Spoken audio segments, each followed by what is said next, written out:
Now in session, the Honorable Chief Judge Earl Glanville presiding. Court come to order. All right, good morning, ladies and gentlemen. Please be seated.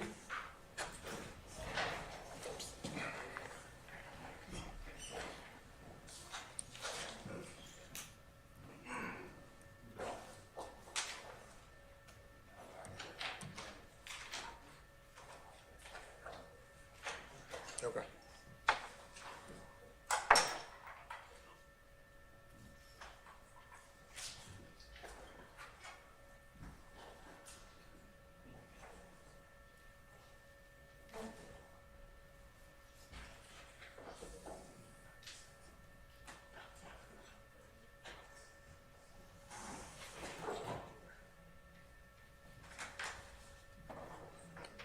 Don't know who that is.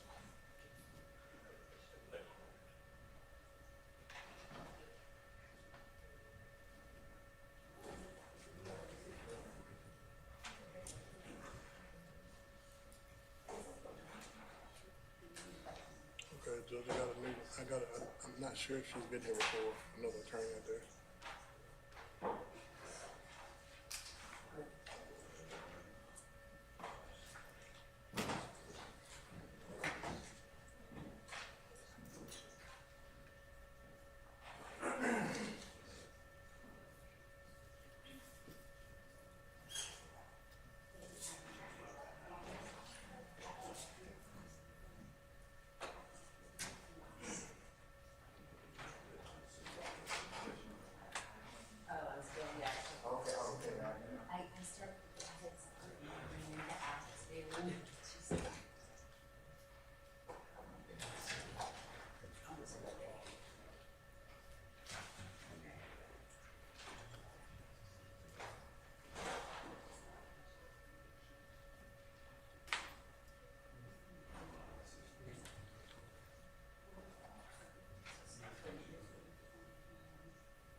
Wake up.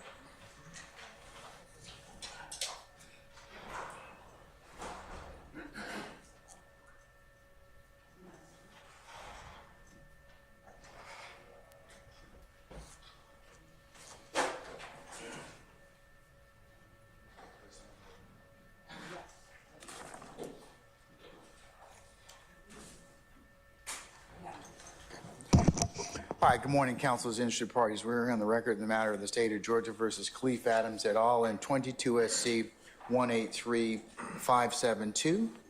Mr. Stilwell, Mr. Botts, and Mr. Shard. Good morning, gentlemen. All right, Mr. Williams, Mr. Steele, Ms. Renard. Okay, good morning. All right, Mr. Kendrick and Mr. Weinstein, good morning. All right, Mr. Huey and Mr. Matthews Jr. and Sr., good morning. All right, Mr. Nichols and Mr. Lamar, actually Mr. Garner, I should say, good morning. All right. Mr. Ryan, and Mr. E. Williams. Good morning. All right. Ms. Hilton, Mr. Atkins, Ms. Love, and Mr. Brown. Good morning. All right. Okay, Ms. Renard, who's that interloper sitting to your left?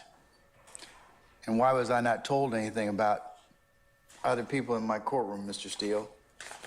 And good morning to you, sir.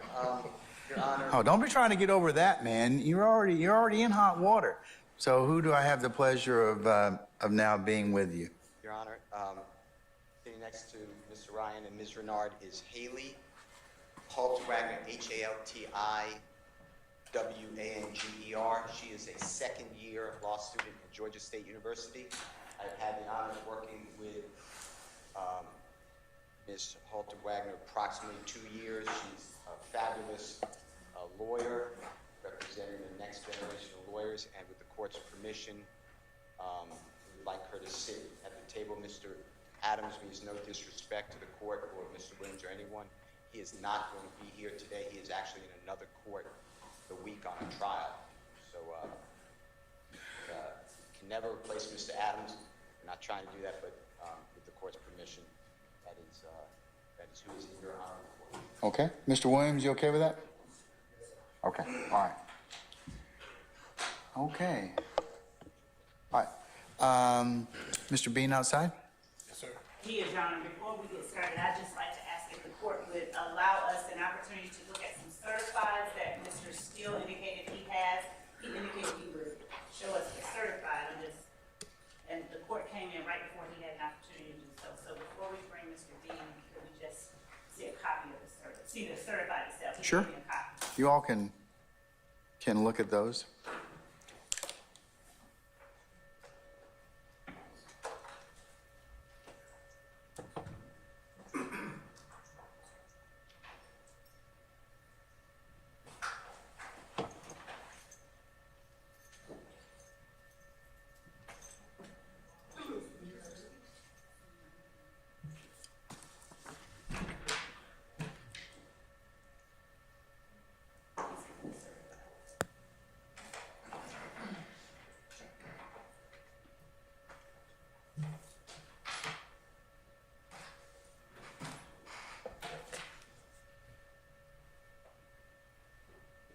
And Your Honor, would the court like for us to bring Mr. Bean in before I look at the certifieds? No, why don't you accomplish that, and then we can bring Mr. Bean in.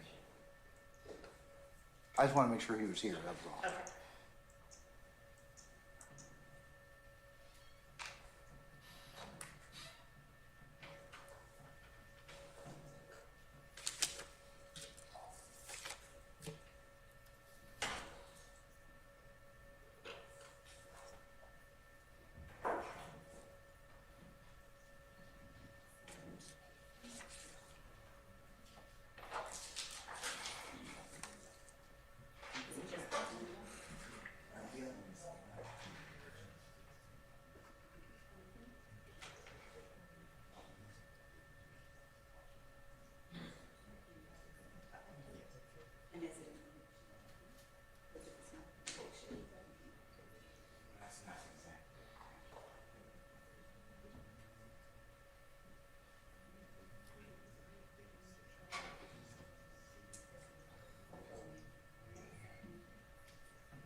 Thank you, Your Honor. We have been able to look at a copy of the actual certified copy of 14 SC 130460, and based on information that Mr. Steele shared with me just now, I don't want to speak prematurely, but it appears that he also has some indictments that he intends to use, and I move in limine that the court preclude Mr. Steele from any attempts at impeachment or improperly introducing indictments that are not certified convictions of this witness or any other. Based on the information that he just gave me when I asked to see the certified copies of conviction, he has only given me one certified conviction for Adrian Bean, and that is for Fulton County indictment 14 SC 130460. Okay, so there's no argument about the certified, is that right? Correct, there's Okay, no all right. argument about this. And then what about the uncertified or the, or do we, is that what you're asking me to, Yes. or to pose or weigh in on? Yes, because I've just been told that Mr. Steele has copies of indictments. I don't know. You have certified copies of those convictions, sir? And good morning again. As I told the district attorney's office, there's certified copies of charges of an indictment, not convictions. I told the district attorney I was not planning on seeking to admit them now, but they may become ripe. What happened in two different cases, if you want to know, is Mr. Bean was charged, serious crimes, armed robbery, I may be a little off here, but armed robbery, trafficking, marijuana, something to that effect. And the cases were dead docketed. Under Ridley, which is R-I-D-L-E-Y versus State, it's 368 Georgia Appeal 481. Your Honor, that's 890 Southeast 2D 385, 2023 case.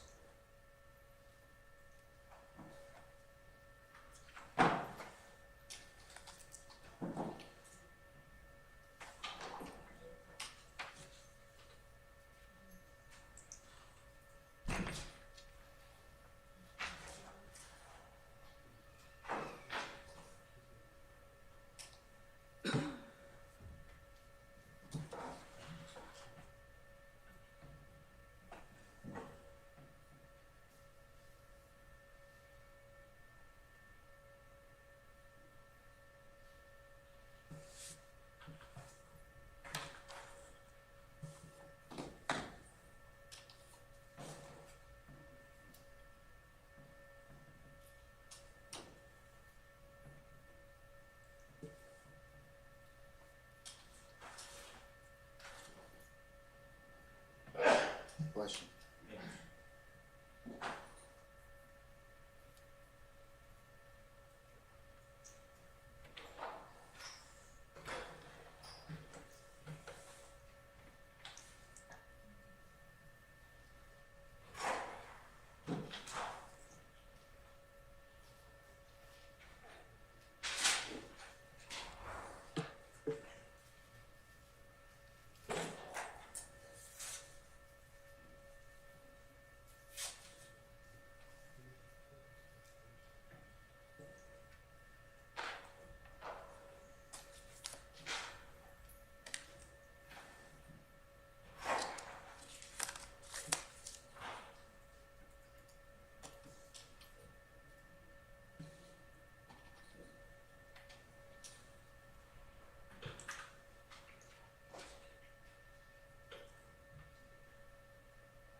C, the conviction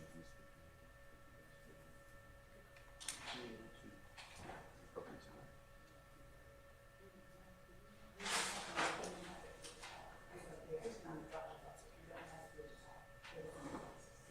So I have a digital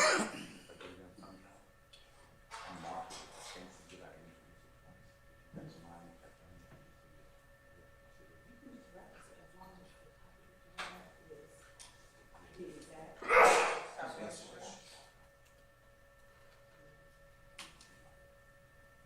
But that's 157. Okay, thank you. Can I see 157C, if you don't mind?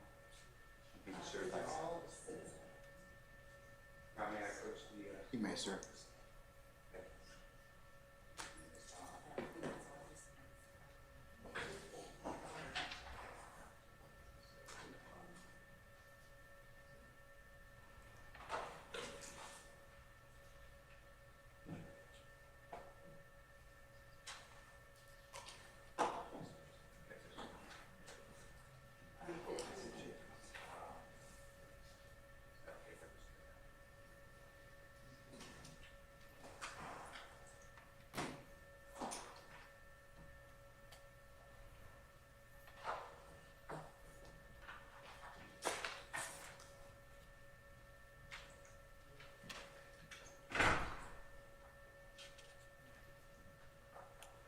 Still Westlaw don't want to cooperate with this morning, but that's all right. Go ahead, sir. I have a hard copy. I only have one, though. That'd be great, thank you. I apologize. I only have one All right. hard copy. So, 481 is... May I approach, Your Honor? You may, sir.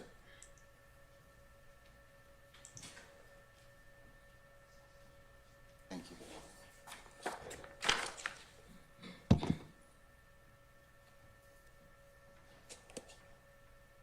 May I, Your Honor? You may. Okay, so what the court in Ridley explains is that the confrontation clause, it's in the 8th paragraph, Your Honor, it's on page 2, and I've explained that to Mr. Brown of the state. The confrontation clause of the 6th Amendment guarantees to the accused the right to inquire about a witness's pending criminal charges in an effort to show that the witness has a possible bias, prejudice, or ulterior motive that may influence the witness's testimony. Whether the witness is testifying pursuant to a deal with the state is not crucial to the right to conduct such a cross-examination. And then, Your Honor, on the 2 items that I may not use, but that the state was inquiring about, and I just put them on notice of it. I gave them a thumb drive today, and I told them, is Seals, S-E-A-L-S versus state, 311, Georgia, 739. And it's in Division 3B, as in Barry Bravo, and specifically, Your Honor, if I may have one copy, may I approach? Yes.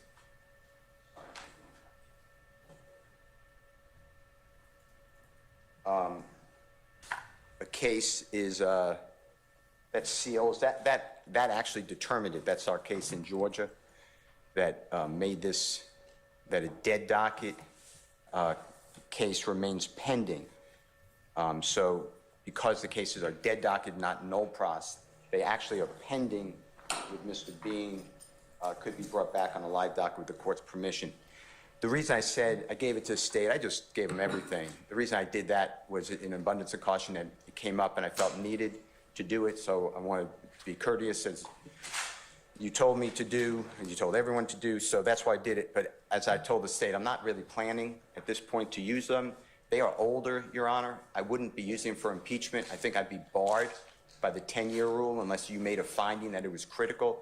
But I can impeach with Mr. Bean with other convictions, so I can't really argue that it's, quote, critical to impeachment of this witness. I'm not saying the witness is not critical, but, you know, I have other manners and means to impeach him, I believe. But he might open the door as to other things. Exactly. And that's why I just did it at abundance of caution. But I'm not really there in my mind, but I just wanted to provide the state. I also gave them about 6 this morning. I gave them about a 10-minute interview that, you know, Honorable Investigator Jimmy Martin Jr., which is, it's really James, J-M-E-S, Martin Jr., and I did with Mr. Bean. It was Sunday, January 22 of 2023, and I will be using that for impeachment because, respectfully, I know it's a jury question, but I believe he was not straightforward on his testimony on direct last week, and it's also a prior inconsistent statement, but it also goes to trial testimony under oath, which can be impeached at all times. So I gave that to the state early this morning. It's only a 10-minute interview. Okay. Your Honor, 2 things I want to point out. Mr. Steele has had apparently this interview since January 22nd of 2023, if I heard him correctly. He did just send it to us this morning at 6 o'clock. That part is okay. The part that is not is that he would have to confront and lay a foundation for the playing of any audio recording that is out of court. Any such recording is barred as hearsay under 24A801 unless there is a, unless he can establish, unless he can confront, unless he can somehow establish that there is an exception to the hearsay rule for that particular statement. Secondly, the indictments that he has given us copies of, I believe for no reason should be allowed because they are way more than 10 years old. They are from 2011. He has, in addition to the certified for 14 SC. Don't think that's the issue. He's just bringing them to the attention of you and the court so that if your witness should open the door as to him, I would make some certain probably findings at that point in time. Yes, Your Honor, I understand. I, of course, do not intend to inquire into the defense's strategy, but for the sake of arguing that somehow there is a reason that this witness would want to cooperate with the state, that is what Ridley is intended to stand for. They would be able to show through open cases a witness's reason for wanting to cooperate with the state. And again, I would argue that these three, 11SC, 06SC, and 13SC cases for which Mr. Steele provided us indictments this morning are not permissible under any of those circumstances. And before he even tenders or walks to the witness to attempt to show them or even mentions them in front of the jury, I would ask that the court require Mr. Steele to, at the very least, outside the presence of the jury, tell the court what he intends to use them for. Because otherwise, once the toothpaste is out of the tube with respect to some impermissible document or impermissible item he wishes the jury to know about, it's already out. So I would ask that the court preclude him from even mentioning, tendering, or asking the witness about any 11SC case, 06SC case, or 13SC case that he has given us a copy of an indictment of for any reason until he, outside the presence of the jury, tells the court for what reason he intends to try and introduce it. Because again, we would argue that it's impermissible. It would be, as he stated himself, it's not permissible impeachment evidence. It is they are all over 10 years old. They're all closed cases. But, well, they're dead docketed, right? Okay, that's fine. They're dead docketed. These two cases are apparently on the dead docket, right? So the 11SC case and the 06SC case are either they're dismissed for all intents and purposes, but the point is, and the 13SC case, let me make clear, I believe that one is actually states 157C. I believe he was sentenced for that one. So as far as if this is the same one that we've already introduced, we have no objection to that being used. But the 11SC case and the 06SC case were dismissed against Mr. Bean well over 10 years ago. And Okay, all right. Were they dismissed? How were they dismissed? Were they placed on the dead docket? Were they null pros? we don't have Were a there's certified verdict? copy of the file. So all that we have is a copy of an indictment with nothing more from the file from Mr. Steele. So how do we know how it was resolved? Because the copy of we don't know exactly how it was resolved beyond what Mr. Steele has shown us, which is the indictment itself with the word as to Adrian Bean, the counts are placed on the dead docket in July 2011. Okay, well, they're And placed I on don't the, know. just stop. If they're placed on the dead docket, that case still is technically open. It can be prosecuted. And that's what the case law seems to The indicate. statute of limitations has run on these items, and we cannot, we've dead docketed it in 2011. We can't bring it back. Your Honor, the statute of limitations is satisfied once the indictment is returned in open court by the grand jury. There's not a statute of limitations issue with a dead docketed count. Again, Your Honor, since Mr. Steele has indicated that this issue is not right, my only request of the court is that before Mr. Steele mentions it, he, at least outside the presence of the jury, tells the court for what purpose he intends to try. Let me ask a question. Mr. Steele, do you have some basis to believe that the state has offered Mr. Bean a deal, or has indicated they're not going to take these dismissed cases off of the dead docket? Or what's your theory of how you might confront the witness?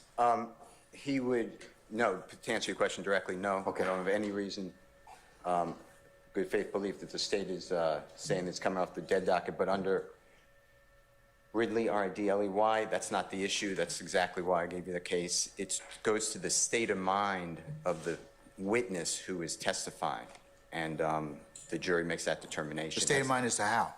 Because what... Really doesn't say that. Yes, it does. If you Where in Ridley does it say that? If Point you to the started- page. I want to if see you it. started the 8th paragraph, which I think is on the 2nd page, Your Honor, and then go to the 3rd page.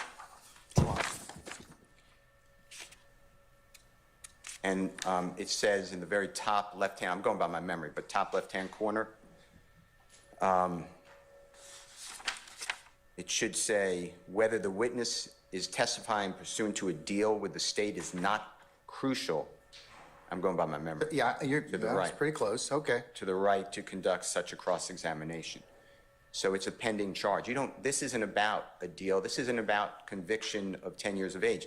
I just, God willing, straight with the court, I'm just telling you, I understand that if it was a conviction, I wouldn't be able to use it. I have other convictions for him, but they're over 10 years of age. I'm not trying to get those in because I don't think it's right to ask this honorable court to make a balancing test. So you're when- saying he's still facing charges, and that's Exactly. what you want to ask him about? Yeah, that's all that issue is. All right. And it has nothing to do with the statute of limitations. It has nothing to do with a conviction. I'm just doing what I think lawyers should do. I'm just being straightforward. Your Honor, under 403, given that these are dead document charges from 2011, and I don't believe that Mr. Steele or Mr. Williams has any good faith basis to argue that under Ridley, he should be allowed to introduce this 11SC case and this 06. That's what Ridley seems to indicate, and it tells me under 403, it's an extraordinary remedy which should only be used sparingly. So if he wants to ask him about he's facing charges, he's technically still facing charges, and he would be permitted to do that. If it comes up, okay? So, but right now, I would let him do that. Well, with that being said, then I will do it. Your Honor, Okay. under Ridley, when the court says that he is facing charges, He's still facing charges. He's got a dead docket. Dead docket stops the statute of limitations. It's still open case. How many employment times have witnesses or other people faced dead dockets and then because the same thing because it's still an open case?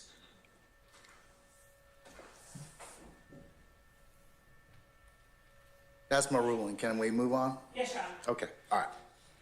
If it comes down to it, so, yeah, he's got a good faith basis, so if it comes down to it, he can ask those questions. All right, anything else? Not on behalf of Mr. Williams. That's all, Your Honor. Okay, all right. Sergeant Ingram, can you summon our jurors for us, please?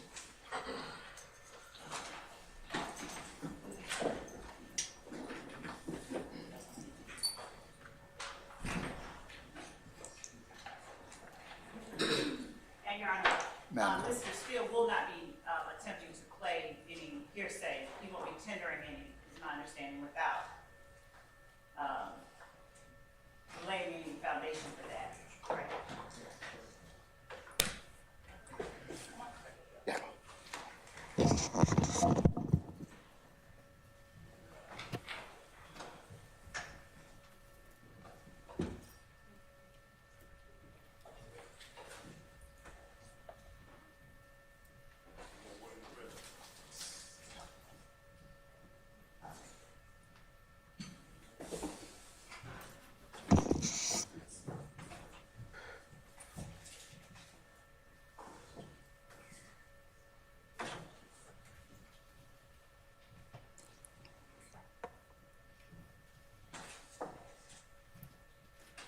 All right, ladies and gentlemen, please be seated.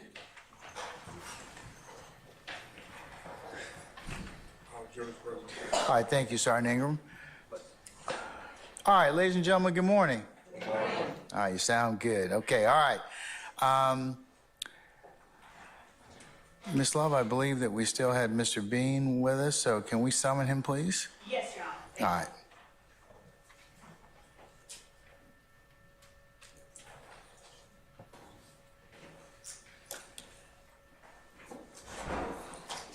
Mr. Bean, good morning. Come on up again.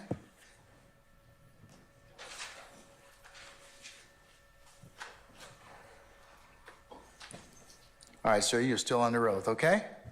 Yes, sir. All right, thank you, sir. All right, cross. Mr. Steele?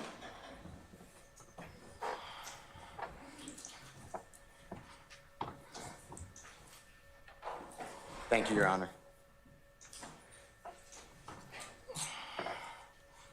You were released from prison in approximately 2017. Is that correct? Yes, sir. And since you've been released from prison, you have been gainfully employed. You've been working, right? Yes, sir. And you work for, I believe, currently, and if I'm wrong, just tell us, for the city of Atlanta, is that right? No, sir. Who do you work with currently? I'd rather not say who I work for, sir. Okay, what do you do currently for a living? How about that? I'm a foreman. And explain what type of foreperson. Foreman. You said a foreman. A supervisor. Okay, for what type of work? Traffic control. Okay, traffic control. I'm sorry, I'm having a hard time hearing you. Traffic control? The traffic control. Okay. And how long have you been doing that? I really can't recall. One more time. I can't recall, sir. Has it been more than 2 years? Yes, yes, sir. Okay. And are you working other jobs as well currently? No, sir. All right. With regard to your testimony last week, Thursday and Friday, you said a lot of, I don't recall 2013. Do you remember something like that? Yes, sir. And I think you explained or tried to state that that was a bad time in your life, you blocked it out. If I'm misstating that, just correct me. You don't recall anything from 2013, sir. And why is that? I just don't recall. I don't remember. I just don't recall, sir. Do you remember things in 2014? No, sir. No? Yes or no? No, sir. 2015? I don't recall, sir. How about 2016?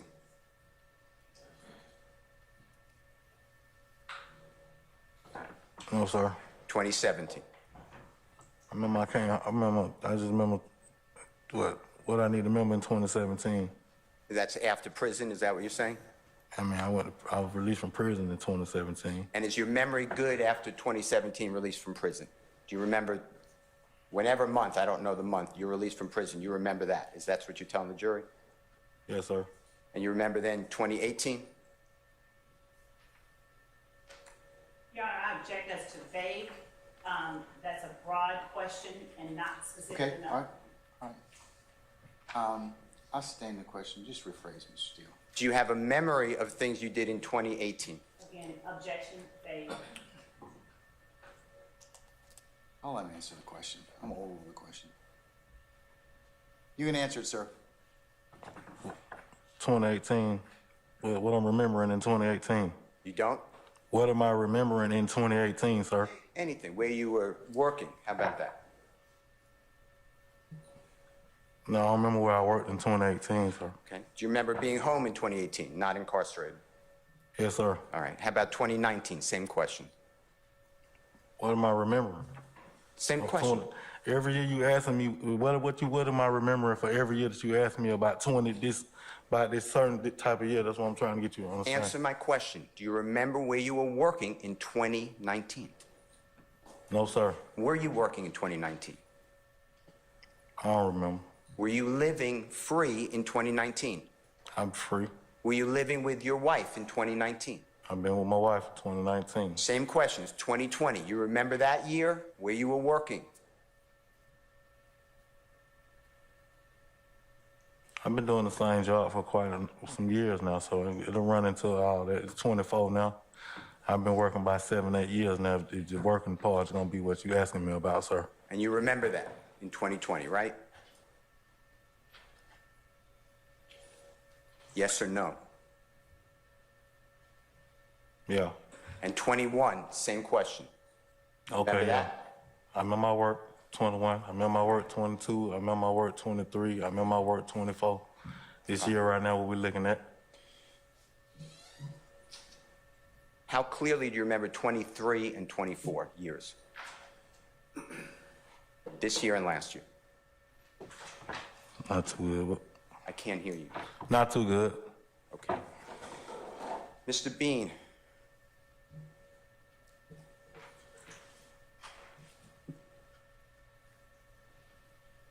You remember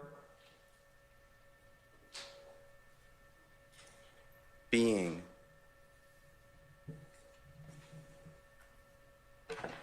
convicted of what has been marked as State's Exhibit number 157C, as in Colette or Charlie, that you identified last week. Do you remember that? No, sir. I don't know. Okay. Your Honor, with the court's permission, may I show electronically 157C in Colette? And Mr. Kokomo, if he can help me out.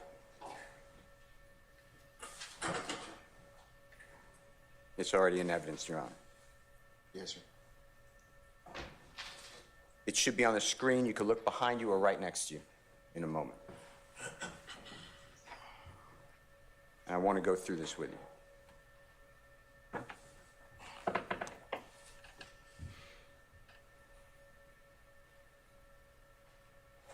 Okay, Mr. Bean, what's on the screen is been already admitted on March 1, 2024. This is the Superior Court of Fulton County, State of Georgia versus you. You see that on the left-hand side of that first page?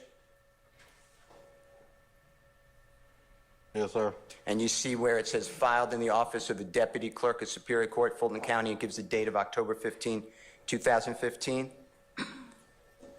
It's gonna still be the same. I can't hear you. It's gonna still be the same. I seen this paper last week. The same paper Miss Love showed me last week. I just cannot hear you. Friday. It's gonna be the same thing. I seen this paper before. Answer my question. Do you see it says October 15, 2015, filed in the office of Deputy Clerk, Superior Court, Fulton County?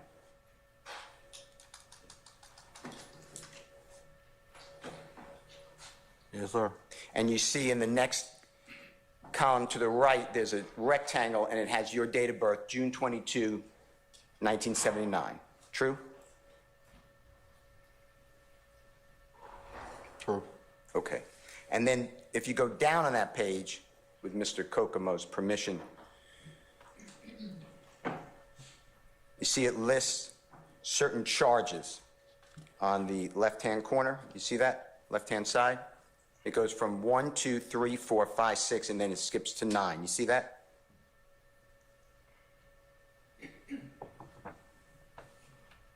I see it. Okay. And then it says in the disposition, you see 2 columns over, after it says charge, and then you see disposition. Yes, sir. And on count 1, it says guilty Alford. Right? I don't know. Do you see it? I don't know. I can't hear you. I don't know. Do you see it, is what I'm I can't asking. really see it. Yes?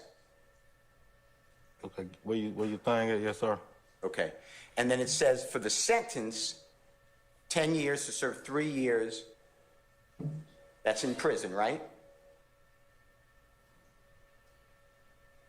Okay. Balance probated 7 years, right? Okay. And then it says concurrent with, and it gives another indictment number. You see that? Okay. And that's indictment number 14 SC 130460, which we're going to discuss in a moment. All right? Okay? Yes? Aye. All right. Now, this is October 15, 2015, and the total sentence here is 10 years, right?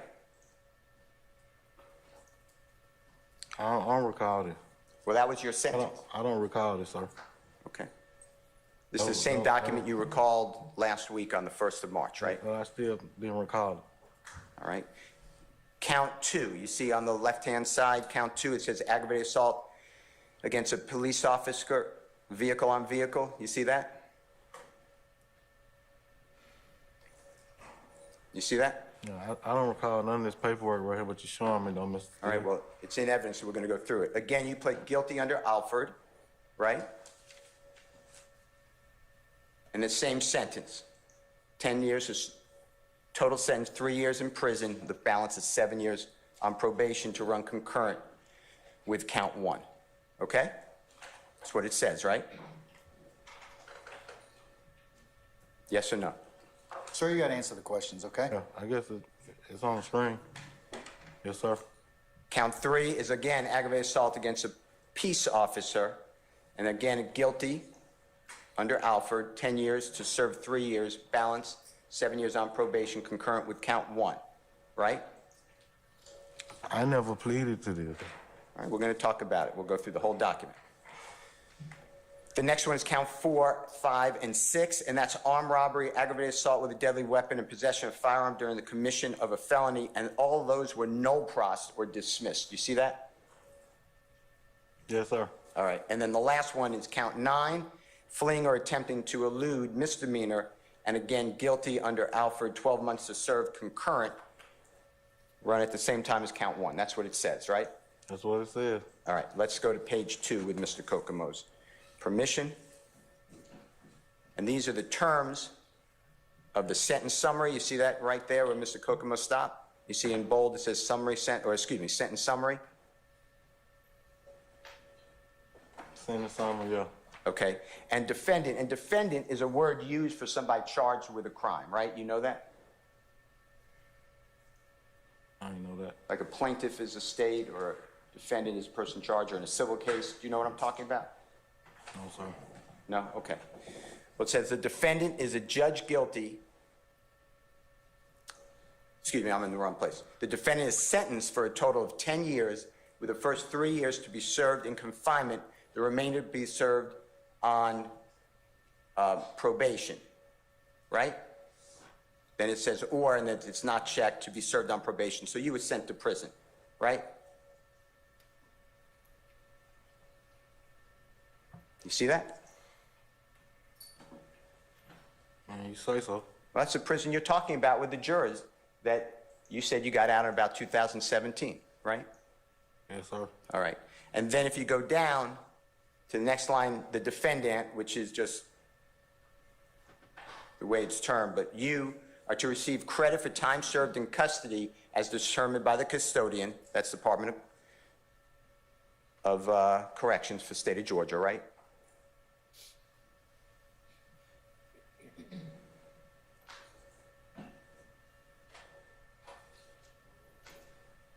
You see that?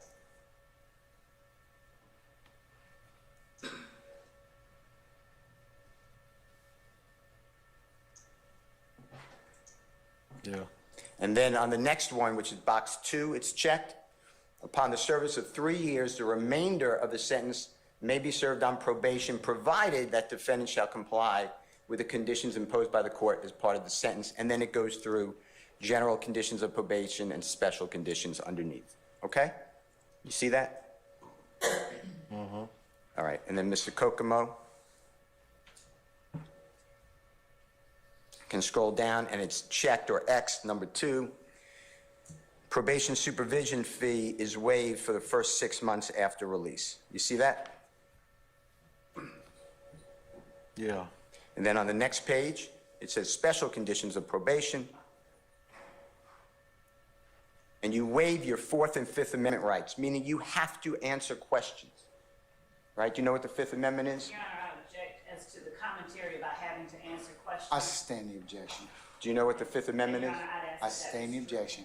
For the 5th Amendment? Asking him if he knows what it means? Okay.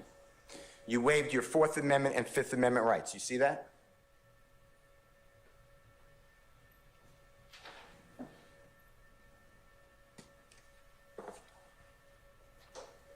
I'm looking at it. Okay? And then maintain employment, undergo regular random drug screens, obtain a GED, and then back to that court if your probation is going to be revoked. You see all that? I'm looking at it. And revoked probation means you go back to prison instead of being out on the street under supervision of a probation officer, right? I guess so. You don't want to go back to prison, do you?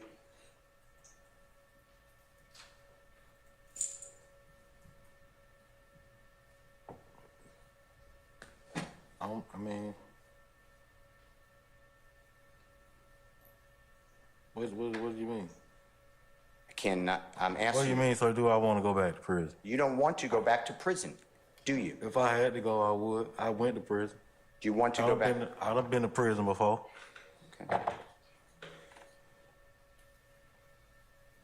Did you enjoy prison? Your Honor, objection. I sustain the objection. I mean, I did mine. I did my time. Underneath that, if Mr. Kokomo comes down,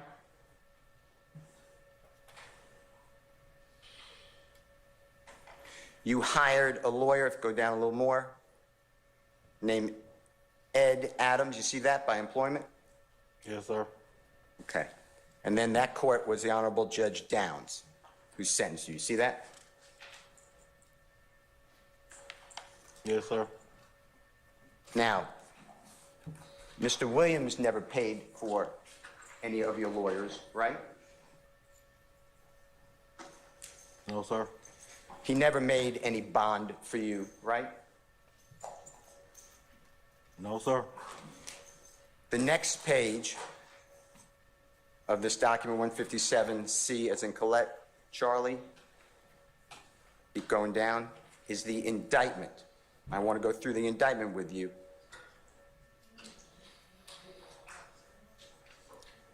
Okay. If you go up a little bit. Perfect. Thank you, Mr. Kokomo. Go down just one more to get count 9.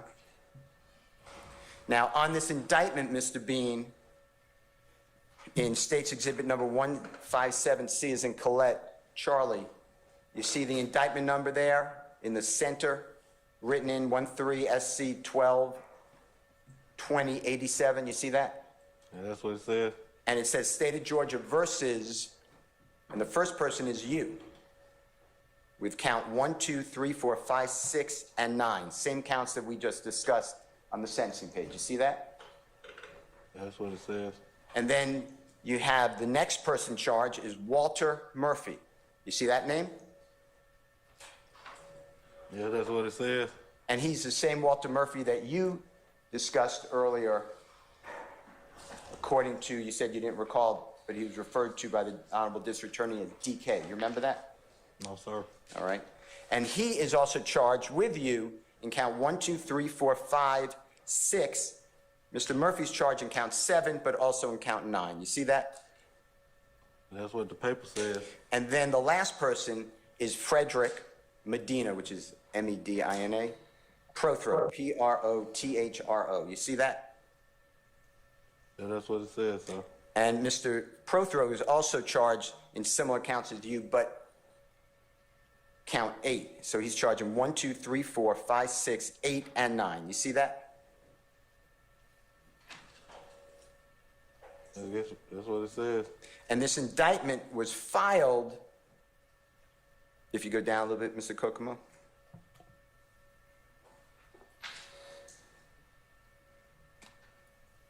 Originally, October 1, 2023. You see that?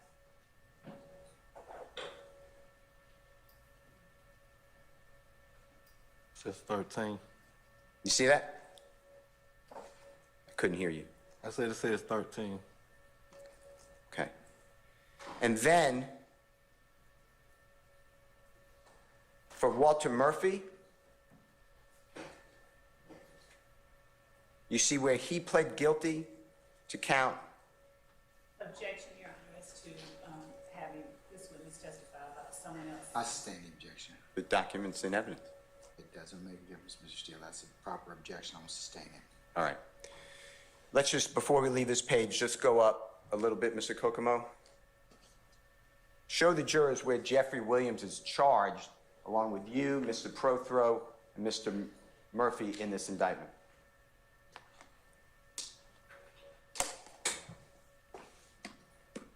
You show me. I cannot hear you. You can see it clear as day. It's on the paper. You show me. He's not there. He's not there. Now, October 1, 2013, the return of this case, that is after you spoke with Detective Quinn at the City of Atlanta Homicide Office on recording on September 17, 2013. You realize that?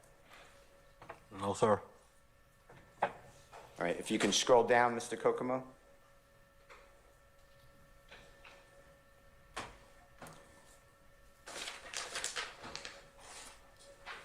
And Mr. Bean, this is the next page. And you see in the top, just talk about you. So I'm excluding the first column, Mr. Prothero, the second column, Mr. Murphy. We're going to the third column to the right on the top. You see where you originally pled not guilty with your lawyer, Ed Levance Adams, and your signature, you see that? Yes, sir. And that's, it says October 29, 2013. You see that? Yes, sir. And then if you go down, and it's on an angle on the side, or actually it's on the center right, you see where it says Adrian Bean with your middle name? You see that in the center, kind of right?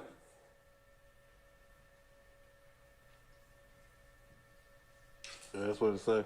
And you see there's a check mark, you pled guilty under Alford to the indicted offenses in count 1, 2, 3, and 9, like it says on the first page of 157C. You see that? Yes, sir. And that's October 1, 2015 now. So it's 2 years and 3 weeks after September 11, 2013 that you're resolving this case. You see that? That's what the paper say. One more time. That's what the paper say. Okay. And then the other counts, if you look kind of on an angle, as to Adrian Bean, count 4, 5,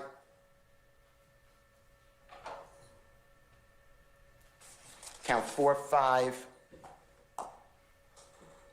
and 6 is null pros. Null pros means dismissed, just like it was on page 1. You see that? No, I don't see it. Mr. Kokomo, can you just orient Mr. Bean? You see where that pointer is? Okay, sideways. And that's also October 13, 2015, right?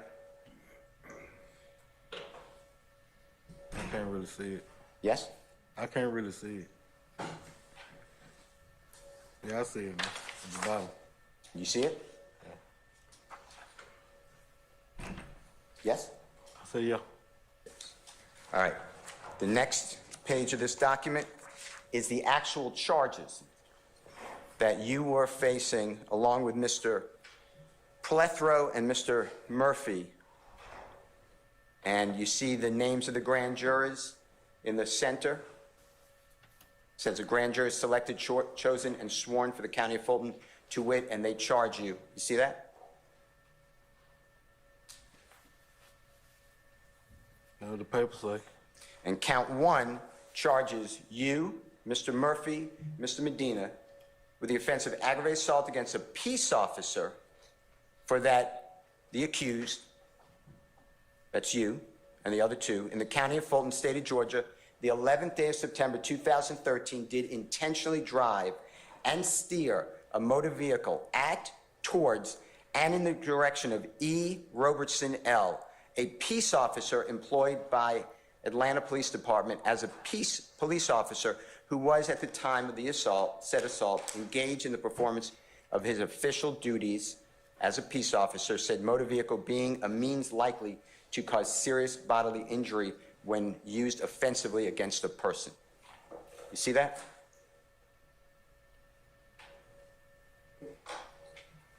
It's on paper. Okay. And you were driving that 2004 Nissan Altima vehicle at the time that you almost killed Officer Robertson L., right? I don't recall, sir. Okay. You knew Officer Robertson L. before September 11, 2013, right? I don't recall, sir. And on this one count, you entered a plea under Alford, and we'll discuss what that means, 10 years to serve 3 years in prison, right? Yeah, I don't recall it. October 2015. Yeah, I don't really remember anything. All right, let's go to count 2. This charges, again, the grand jurors charge you, Mr. Murphy, Mr. Plethro, with the offense of aggravated assault against a peace officer. It gives a code section. You know what OCGA stands for? No, sir. You do? No, sir. Okay. For said accused, that's you, Mr. Plethro, Mr. Murphy, in the county of Fulton, state of Georgia, on the 11th day of September 2013, same day, did intentionally drive and steer a motor vehicle into and against the motor vehicle which was then and there occupied by A.C. Booker Higgins, a peace officer employed by City of Atlanta Police as a police officer, who was at the time of said assault engaged in performance of his official duties as such peace officer, said motor vehicle being a means likely to cause serious bodily injury when used offensively against a person. You see that count? And that's what the paper said. And you pled guilty under Alford and were sentenced on that count, right?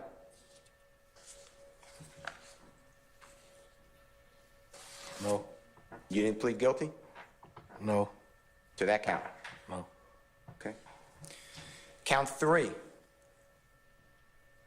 Grand jurors again charge you, Mr. Murphy, Mr. Plethro, with the offense of aggravated assault against a peace officer for said accused, County of Fulton, State of Georgia, on the 11th day of September 2013, did intentionally drive and steer a motor vehicle into and against the motor vehicle which was then and there occupied by B. Porter, a peace officer employed by Atlanta Police Department as a police officer who was, at the time of said assault, engaging in performance of his official duties as such peace officer, and motor vehicle being a means likely to cause serious bodily injury when used offensively against the person.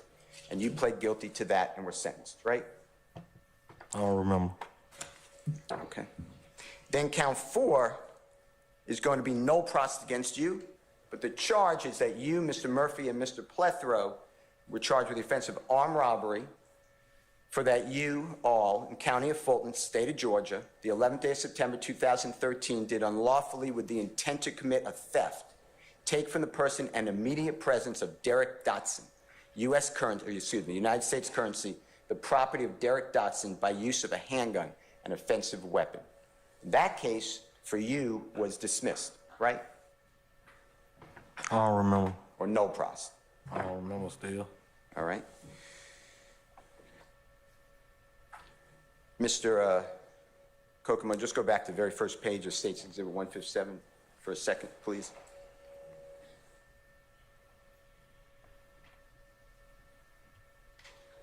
And scroll down to count 4, 5, and 6. You see count 4, armed robbery, we just read, and then it says in the third column, disposition, no process. You understand that? The same with count 5 and 6. That's what the paper says. Okay.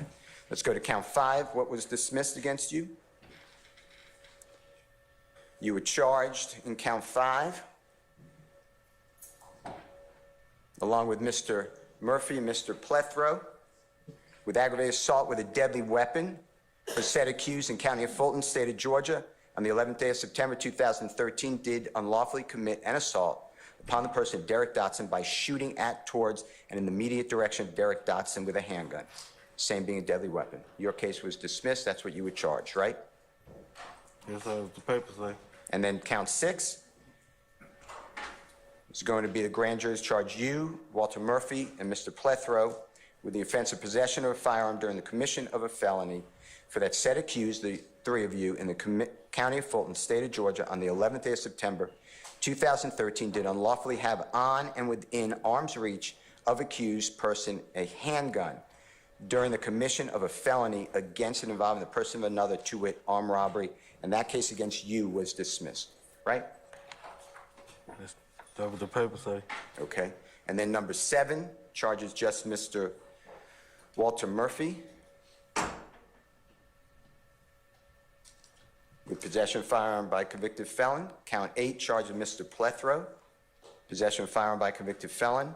And then count 9 charges you, Mr. Murphy, and Mr. Plethro with the offense of fleeing or attempting to elude for that said accused, County of Fulton, State of Georgia, 11th day of September 2013, did willfully fail to bring his vehicle to a stop after being given a visual hand signal to do so by E. Roberson L., a police officer employed by Atlanta Police Department in uniform, prominently displaying his badge of office in an appropriately marked police vehicle. And you pled guilty under Alford to that, right?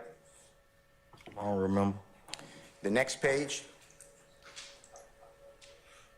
has again your name, your date of birth, has 6/22/79, and then Mr. Murphy and Mr. Plethro's information.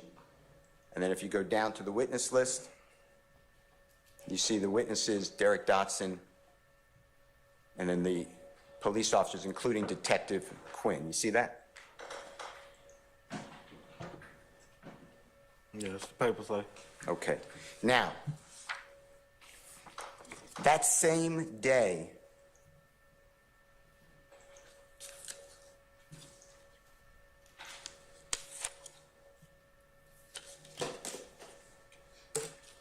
you disposed of another case. You remember that? No, sir. Your Honor, may I approach? You may, sir.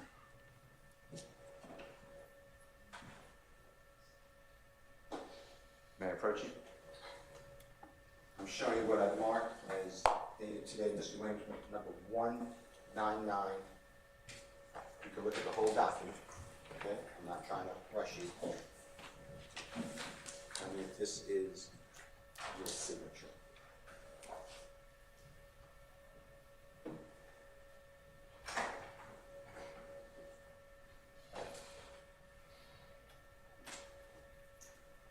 No, sir. I didn't write that. I didn't write that. Is that your signature? I didn't write now one of them. Is your lawyer, you recognize the signature of Ed Adams? That's your lawyer? I don't know how his signature would be, sir. Is that your lawyer? Ed Adams my lawyer, but I can explain to you about his signature. And do you remember being charged and convicted of aggravated assault with a deadly weapon for an incident on September 7, 2012, did commit an assault by shooting a person named Cameron Randolph? Do you remember that?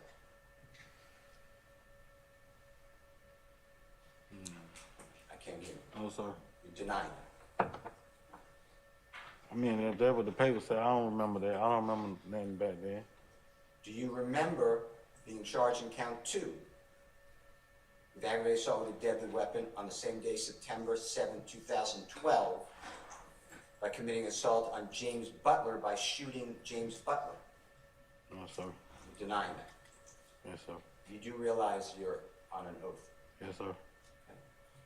Remember count 3, being charged and convicted of possession of a firearm by a convicted felon on the same day, 7th day of September 2012, did knowingly and unlawfully. I don't remember that, though, still. You had a firearm, to wit a handgun.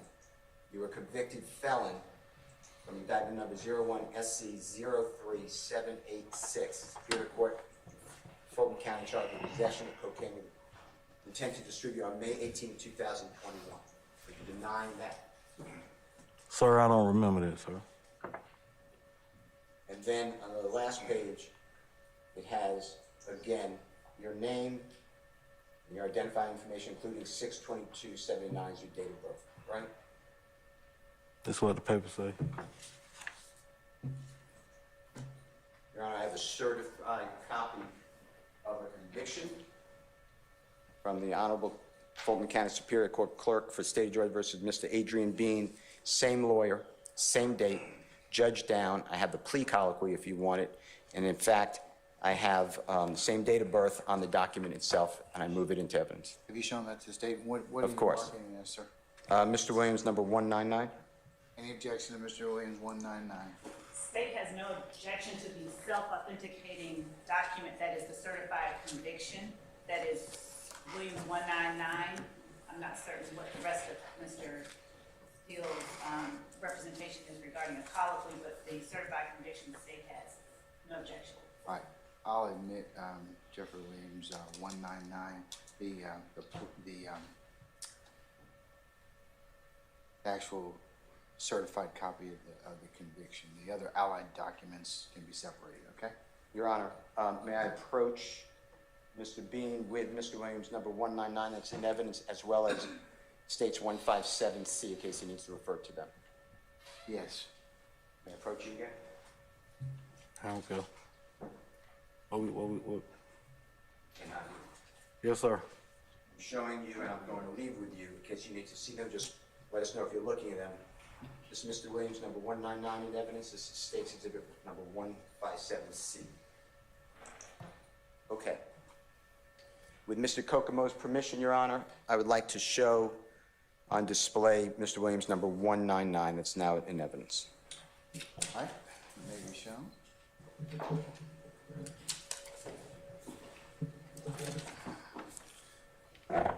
Okay, Mr. Bean, we are looking with Mr.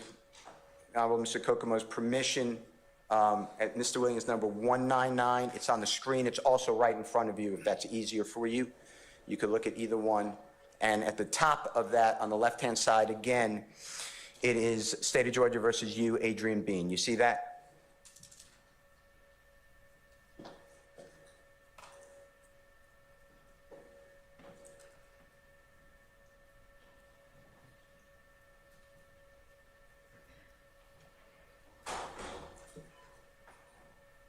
Excuse me, can I say something? Not really. Answer my question, and then you ask the Honorable Court. Is that what the paper say? What did you say, sir? I'm sorry. That's what the paper say?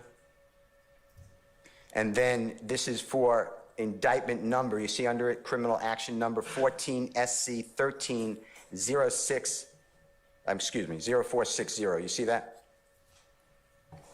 Yeah, that's what the paper say. All right.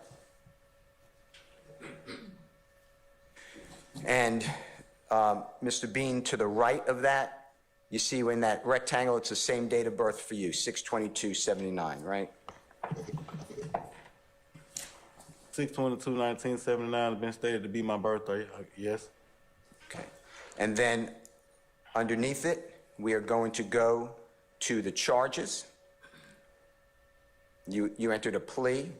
It says a non-negotiated plea. You see that check mark right in the center top? Or it's not a check, it's an X. That's what the paper say. Okay, and then a little down, you're charged now in 4 counts in this indictment. And the first one is aggravated assault with a deadly weapon, as well as is the second count. The third count is possession of a firearm by a convicted felon, and the fourth count is possession of a firearm during the commission of a felony. You see that? In the second column on the left? That's what the paper says, sir. And then in the center, well, it's center left, you see the disposition? You again entered a guilty plea under Alford, so all 4 counts. You see that? That's what the paper say. And then next to it is your sentence. And you see the sentence now is 10 years to serve 3 years, balance of 7 years on probation, and that's to count 1 as well as count 2. You see that? That's what the paper say, sir. And then on the far right-hand corner, that says concurrent with the indictment number, which is in State's Exhibit number 157C, as in Collette, indictment number is 13 SC 12207. You see that? That's what the paper say. And then for count 3, and you get 5 years to serve 3 years, balance of 2 years probated. You see that? Yeah, that's what the paper say, sir. And that's concurrent with count 1 as well. Right? That's what the paper say. Okay. And then on the last count, it says 5 years to serve, suspended, consecutive to count 1. You see that? Yeah, that's what the paper say. And consecutive, you know, means run after, right? I don't know what the consecutive means, sir. All right, well, the sentence summary, if Mr. Kokomo goes down. The summary is that you, the defendant, is sentenced for a total of 15 years, the first 3 years to be served in confinement, the remainder to be served.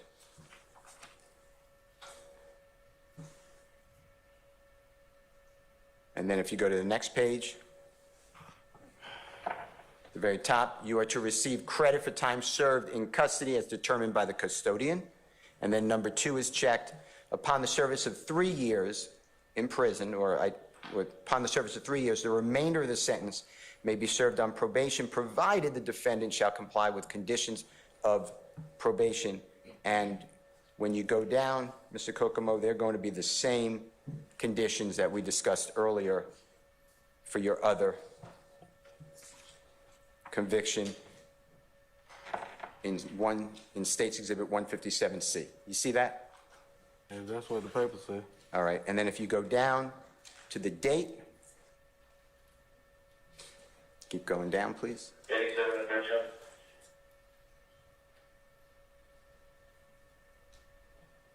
And there again, you're represented by your lawyer, Ed Levance Adams, by employment, and that's October, ordered the 14th day of October 2015. You see that?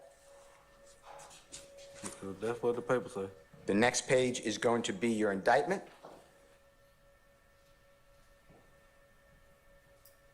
And this is 14 SC 130460, charging you, Mr. Bean, with those 4 counts, 2 counts of aggravated assault, possession of firearm by convicted felons, count 3, possession of firearm during the commission of a felony.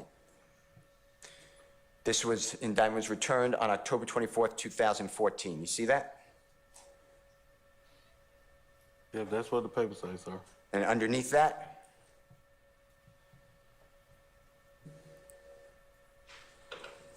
it is stamped there, October 24th, 2014, same day the grand jury returned the indictment. And if you go down, you had first, on December 22nd, 2014, entered a not guilty plea, and that's on the left-hand side with your lawyer. And then in the middle of that page that Mr. Kokomo is showing, you change it to a guilty plea under Alford versus North Carolina to all counts on the first day of October, the 15th day of October, whatever that says, 2015. You see that? Yes, sir. And then you see underneath it's filed in the office of the clerk of Fulton County Superior Court on October 15, 2015, the same day as you were sentenced on the other September 11, 2013 crimes, right? That's what the paper says. And then on the next page, it shows the grand jurors charged you, and then in count 1, this indictment is only you. You're the only person in it, right? How many times we're gonna look at it? One more time. How many times we're gonna keep looking at the same paperwork? You're the only one charged, right? I ain't charged. I mean, how many times we're gonna keep looking at the same paperwork that you're showing me? You're the only one charged. Answer the question, please. That's what the paper says. And then it says in count 1 that the grand jury does charge and accuse Adrian Bean with the offense of aggravated assault with a deadly weapon for that said accused, County of Fulton, State of Georgia, the 7th day of September 2012, did unlawfully commit an assault upon the person of Cameron Randolph by shooting him with a handgun, same being a deadly weapon. You see that? That's what the paper says. Count 2 that you pled guilty to under Alford charges you with the offense of aggravated assault with a deadly weapon for said accused in the County of Fulton, State of Georgia, on the 7th day of September 2012, did unlawfully commit an assault upon the person of James Butler by shooting him with a handgun, same being a deadly weapon. You see that? That's what the paper says. Now, this is approximately 4 days short of a year from then is September 11, 2013, when you were driving that red 2004 Altima, right? I don't recall still. The next, Sorry to give a response. I don't recall still. the next count is count 3, charging you with possession of a firearm by a convicted felon in County of Fulton, State of Georgia, on the 7th day of September 2012, did knowingly and without lawful authority possess a certain firearm, to wit, a handgun, accused having been convicted of felony on indictment number 01 SC 03786, Superior Court of Fulton County, charge of possession with cocaine. of cocaine with intent to distribute on May 18, 2021, right? That's what the paper says, sir. That's about 11 years earlier than September 2012, right? I guess that's what the paper say. And you told the jurors that you've been through the prison system several times. Didn't you say that today? Today? Didn't you say that? I said I've been in prison before. All right. And then count 4 charges you possession of firearm during the commission of a felony for that you, or it says accused, excuse me, in the county of Fulton, state of Georgia on the 7th day of September 2012 did unlawfully have on and within arm's reach of accused a person a handgun during the commission of a felony against and involving the person of another, to wit, aggravated assault, and you pled guilty to that, right? I don't remember. All right, and then on the next page, it shows the witness, it shows your name and information or some information, again, giving you date of birth as 6/22/79, and then the witness list against you, and you see the Mr. Billingsley, Mr. Butler, Mr. Randolph, and then those police officers. You see that? Yeah, that's what the paper say. All right. Now, Mr. Bean.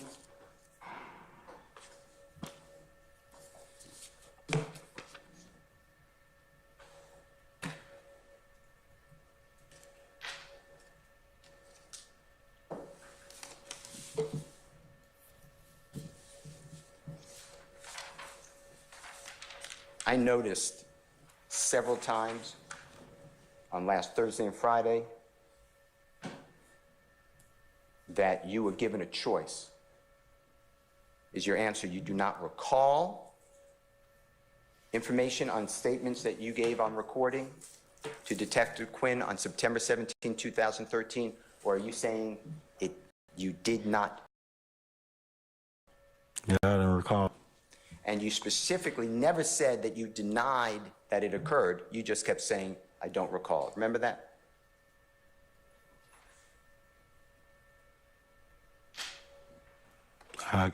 That's what I said. Now,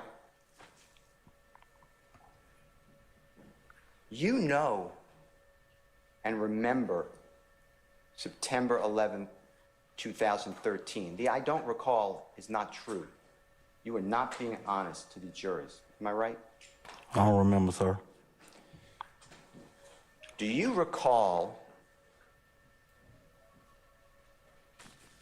meeting with me and investigator James Martin, private investigator, and we were trying to get in touch with you, and we caught up with you on Sunday morning, approximately 11 o'clock in the morning, on January 22 of 2023. You remember that? Yeah, I don't really remember, though. Do you remember saying, because we were in front of your house, I'll speak with you, but let's go to the nearby Kroger. Remember that? Something like that. I mean, I don't really remember the conversation, though. Do you remember Investigator Martin and me asking if we can record the conversation with you? Okay. Do you remember giving permission and said, that's fine? Okay. Do you remember me telling you, I only want the truth? Okay. Do you remember? Your Honor, as to this You have an objection, madam? objection as to Basis? hearsay, the questions have been posed. I think he's going to ask them, so at least, is that your intent, Mr. Steele? I have to lay the foundation. Yeah. Your Honor, I'd like to approach us to the foundation.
All right, ladies and gentlemen, it's not church yet. Come on now, stop fanning, all right?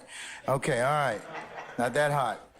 All right, ladies and gentlemen, we are going to take a comfort break, and then we're going to go ahead and take lunch, okay? So we'll come back for 2 o'clock. We're going to go about an hour at that point in time, and then that'll be the, I'll make some administrative announcements at that point in time, okay?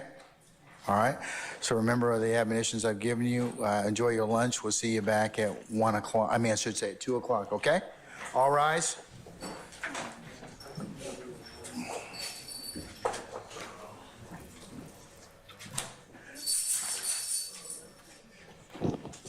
Where are you going?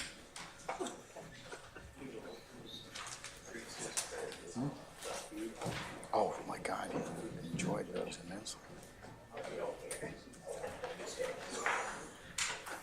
Well, oh, they were. I could have.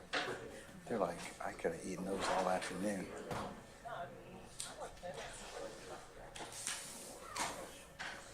All right, ladies and gentlemen, please be seated.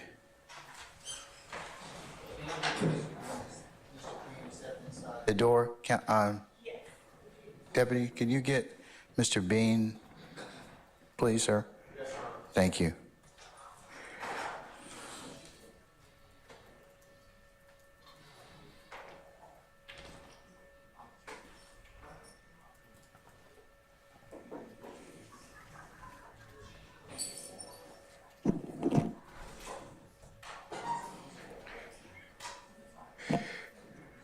Mr. Bean, just hold fast, stand fast.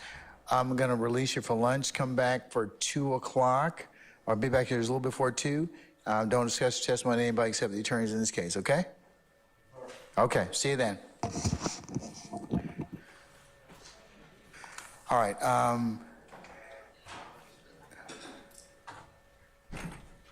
Councils, we're gonna be in recess until 2 o'clock. Can I see Ms. Love and maybe Mr. Steele and Mr. Matthews? Can you all come up for a second, please?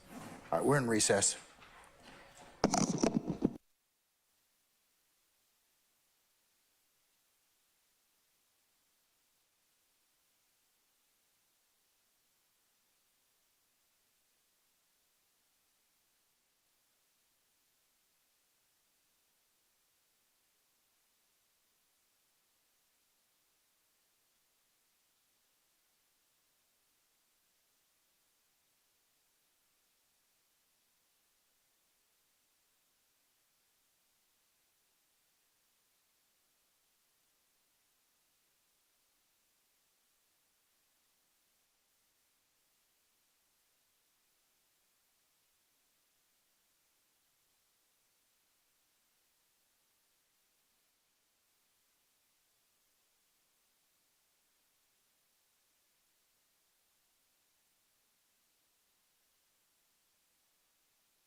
Everybody's here. Thank you. All right, Mr. Bean, is he outside? Okay. You want to come in? Yes, please, thank you.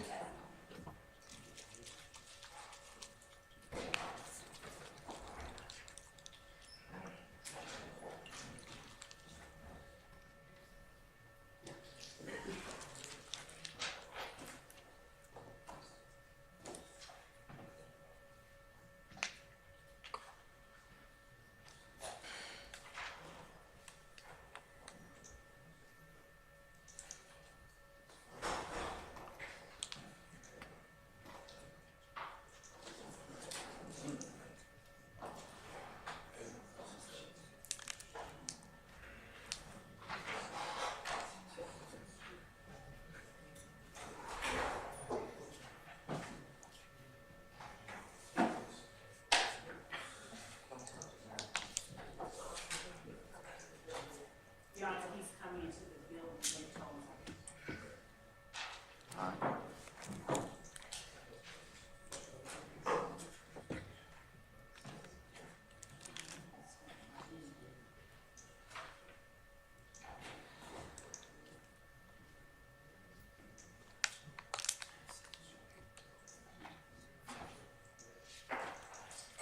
Is that for you?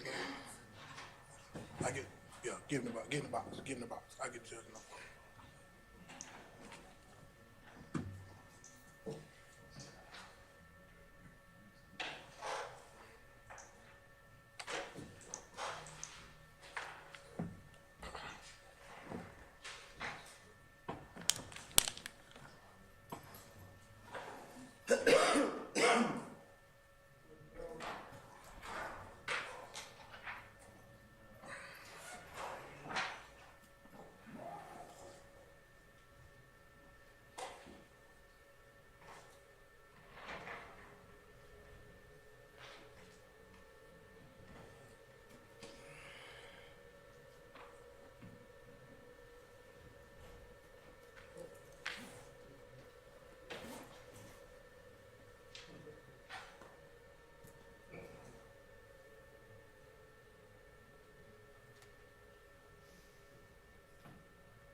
Judge, he's here.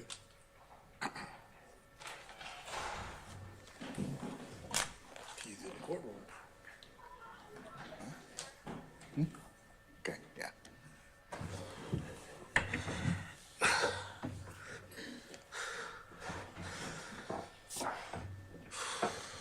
All right, we're going to summon our jurors, okay? All right. Sergeant Ingram?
All right, ladies and gentlemen, please be seated.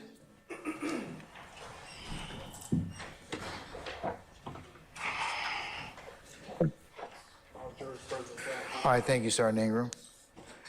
All right, Mr. Steele.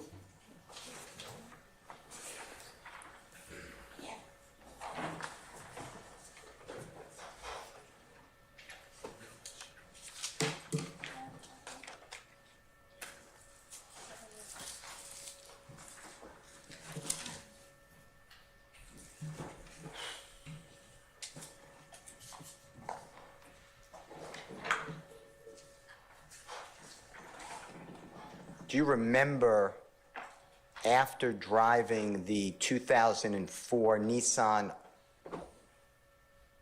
Altima vehicle into the side of the building, the laundromat, do you remember being arrested?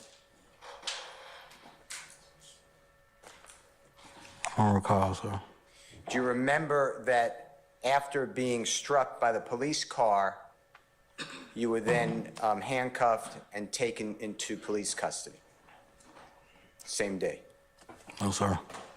Do you recall then being taken to the hospital, Grady Hospital, for injuries? No, sir.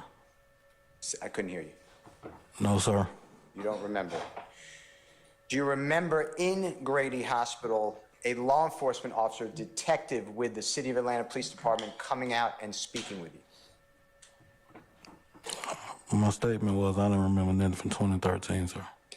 Do you remember that while at Grady Hospital, this is before ever being taken to the Fulton County Jail, you spoke with that detective? No, sir. Do you remember the detective asking you questions about the incident involving the armed robbery of Mr. Dotson and almost killing police officer Robertson L. and striking the other police officer's vehicle and careening over the embankment into the wall and fleeing? Do you remember that? No, sir. Do you remember telling that detective, specifically Detective Lewis, at that time, that there were 3 people in the Nissan red Altima vehicle? No, sir. Do you remember telling Detective Lewis, or whoever the detective is, you don't have to remember a name, this is a long time ago, that the driver was not you? No, sir. Do you remember lying that the driver was not you and saying that the driver was your dear friend, Fred Plethro? No, sir. Fred Plethro and you are good friends, fair to say, or were good friends? I don't recall, sir. You don't remember stating that Fred Plethro is like your brother? No, sir. You've been arrested and indicted with Fred Plethro in the past, right? Not only the September 11, 2013 case, but other case, right? No, sir. You deny that? Yes, sir.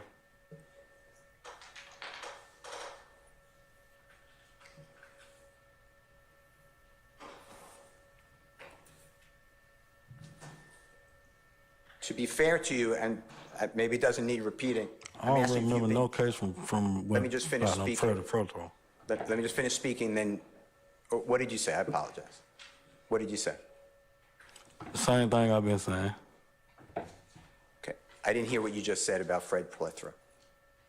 I don't remember no case with him, Okay. being indicted with him. No, I don't.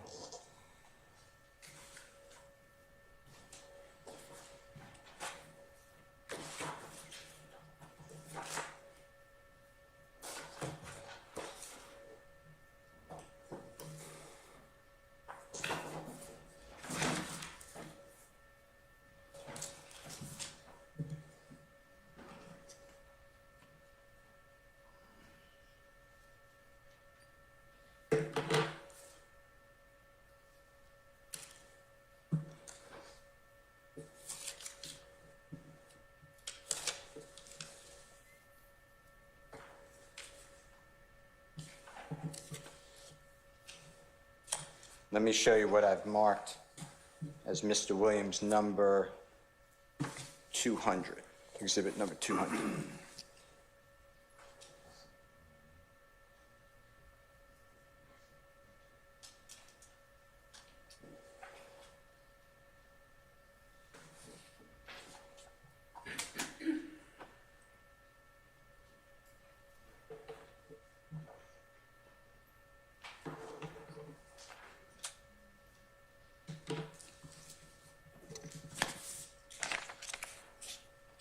Your Honor, I'd like to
Come on.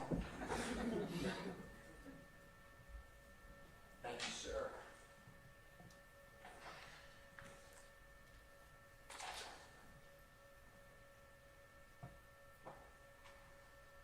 Your Honor, may I approach Mr. B? You may. May I approach you, sir? Sir. Say yes. Yes, sir. I'm showing you what I've marked in today's date, Mr. Williams, exhibit number 200. Take a look at that. Tell me if you recognize what is in Mr. Williams number 200.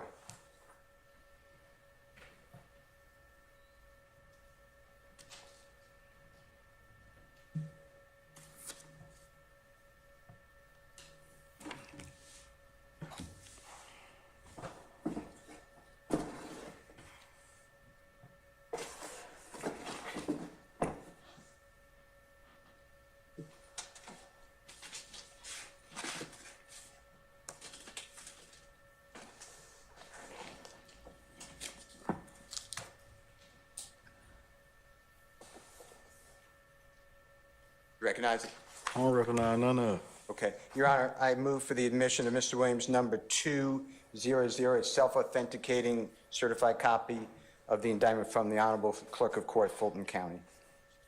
Indictment number 11 SC 102083 for purposes of impeachment. Any objection, Ms. Law? No, Your Honor. All right, it's admitted, may be inquired upon as you see fit. Mr. Kokomo, thank you so much. All right, this is Mr. Williams on the screen. It's also in front of you, sir. This is indictment number 11 SC 102083. You see that in the center top part of this page? That's what the paper says, sir. And you see it's State of Georgia versus a gentleman, Mr. Frederick Prethrow, counts 1, 3, 4, 5. You see that? That's what the paper says. Then a William Herman Green with an E at the end. You see that? That's what the paper says. Also, Shadwana, if I mispronounce, I apologize. Shajuana Bean, same last name as you. That's what the paper says. And that's count 1, 3, and 4, right? That's what the paper says. And who is, if anyone, in relation to you, that person? Objection, Your Honor. As Basis. to relevance. I sustain the question. Remember what you asked him about, Mr. Steele. All right. And then your name is at the end. See Adrian Bean, count 1, 2, 3, 4, and 8. You see that? That's what the paper says. Okay. And on the right-hand side, it gives the charges. You see that? 1 through 8. Yes, sir. Possession of marijuana with intent to distribute, possession of cocaine with intent to distribute, possession of firearm during commission of a felony, possession of firearm during commission of a felony, again, possession of firearm by a convicted felon, possession of firearm by a convicted felon, again, count 7, obstruction of a law enforcement officer, misdemeanor, possession of firearm by a convicted felon. You see that? Yes, sir. And then you see, if you go to the, keep going to the right part of that page, it's written at an angle. You see that it says that upon the motion of the Assistant District Attorney, the within indictment is ordered placed on the dead docket, and the surety, meaning bondsperson, is relieved of liability in this case. This the 25th day of July, 2011. You see the judge signature, and that says as only to you. You see that? Yes, sir. What the paper says. Okay. And then on the next page,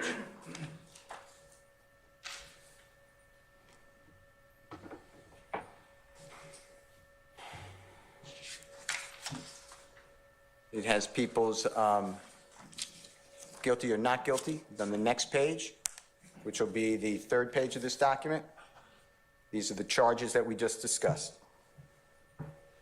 And I'd like to just look at, Your Honor, I would object as to the presentation of the detail within the document. Improper impeachment. Documents in evidence, and it's a dead docket pending Mr. case. Steele, same thing. She's objected, it's a valid objection. Remember what you offered it for. It's a dead document. I'm sustaining the objection. Understood. Then turn to page, please, where it says, at the very bottom, witness list. Do you see that? Your Honor, once again, I object to Mr. Steele getting into the specifics that he's I trying to sustain the explain. objection. It is still on the Madam, Your Honor, display. I am showing that a witness in this case is Officer Robertson L. Robertson L. I'd like to impeach the witness that he didn't know who that was. Your Honor, that's not what you offered it for, so I'm going to sustain the objection. Remember what you told me you were going to offer, what you offered the document for. I'm admitting it for that reason and that reason only. Okay. All right. Mr. Bean, does this change your testimony in front of the jury that you've never been charged or indicted with Mr. Frederick Prethrow again? Or besides the September 11, 2013 case? The document you show says that, I don't remember. All right. And Mr. Prethrow was a close, dear friend of you in the early 2010, 11, 12, 13 period. True? Your Honor, I object to that compound question. I sustain as to form. You can rephrase, Mr. Steele. You considered Mr. Prethrow a close friend in year 2011, right? No, I didn't, sir. 2012, No, I didn't. 2013. No, I didn't, sir. I didn't remember. Did you say Go something? ahead. Did you say something? No, sir. Did you remember telling, and didn't you tell, Detective Quinn on September 17, 2013, that Fred Prethrow was like a brother to you? I don't remember any questions that I had with Detective Quinn, sir. Do you remember telling me and Investigator Martin on January 22, 2023, that Fred Prethrow was very close to you? I don't remember that either, sir. Why did you tell a detective with City of Atlanta Police Department homicide at the hospital before you go to the Fulton County Jail? Your Honor, I on object basis. that that's not in evidence, and I really object to that. This is asking a witness about something that isn't in evidence and will not. It's his statement, Your Honor. Your Honor, there's, I'm going to overrule the objection. Let me ask the question, okay? We'll see where it goes from there. Why did you tell the detective at the hospital, Grady Hospital, on September 11th, 2013, that it was not you, but your dear friend driving that Your Honor, I Nissan object. vehicle? There are no facts that are in evidence. There will be no statement put in evidence. That, So I object to facts not in Did evidence. he make the statement, Mr. Steele? yes. Mr. Steele does not have any such statement. And there is no evidence that will say Can I see it? Yes, sir. Let me ask it this way. Do you have a good faith basis? Yes, sir. All right, I'm going to overrule the objection.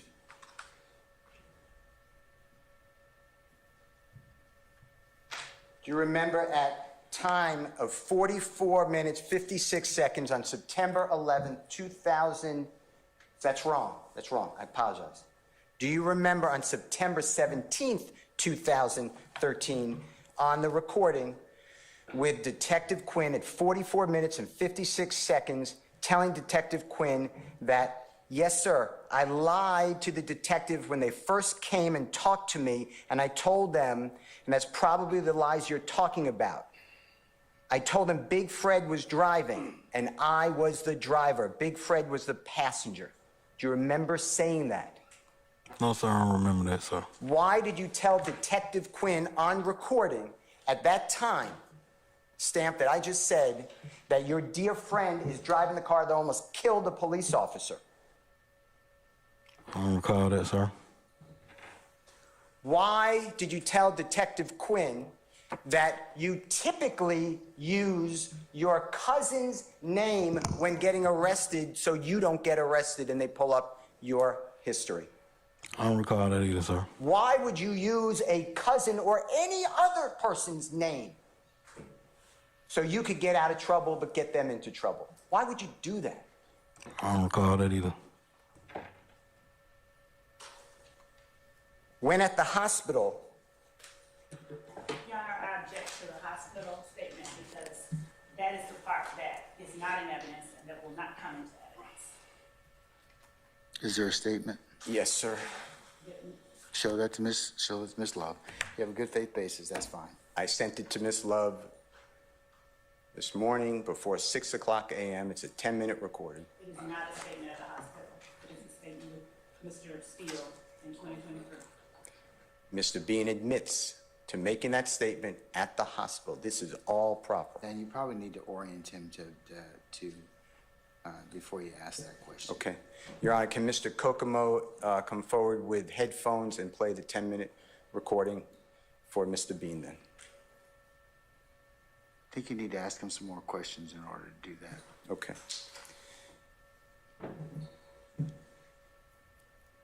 Do you remember having the ability to make a phone call or phone calls from the hospital from non-recorded lines to your wife, Courtney Bean?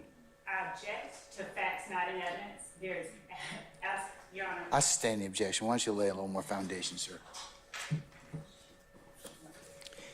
Have you, when you were prosecuted for this case that you're here about driving the, that you pled guilty about driving the, you pled guilty under Alford for driving the vehicle, almost striking the police officers. We discussed that in 157C, State's Exhibit. That's what I'm talking about, okay? Yeah, that's what For you the show. record. You You understand have to what? answer for the record, okay? Yeah, I'm All out. right. You Yeah, understand? I seen some on paper, but I don't remember. Okay.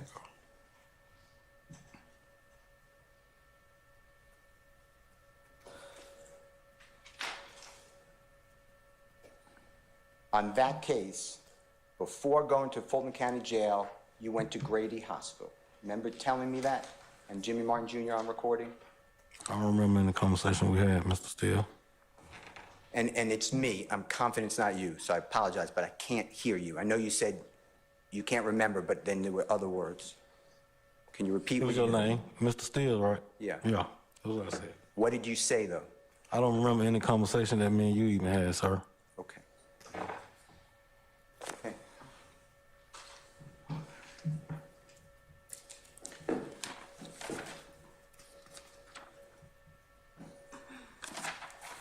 Do you remember on Sunday, January 22, 2023, approximately 11 o'clock a.m., listening to a jail call that Jimmy Martin Jr. played for you in my presence at the Kroger restaurant near your, Kroger grocery store near your home?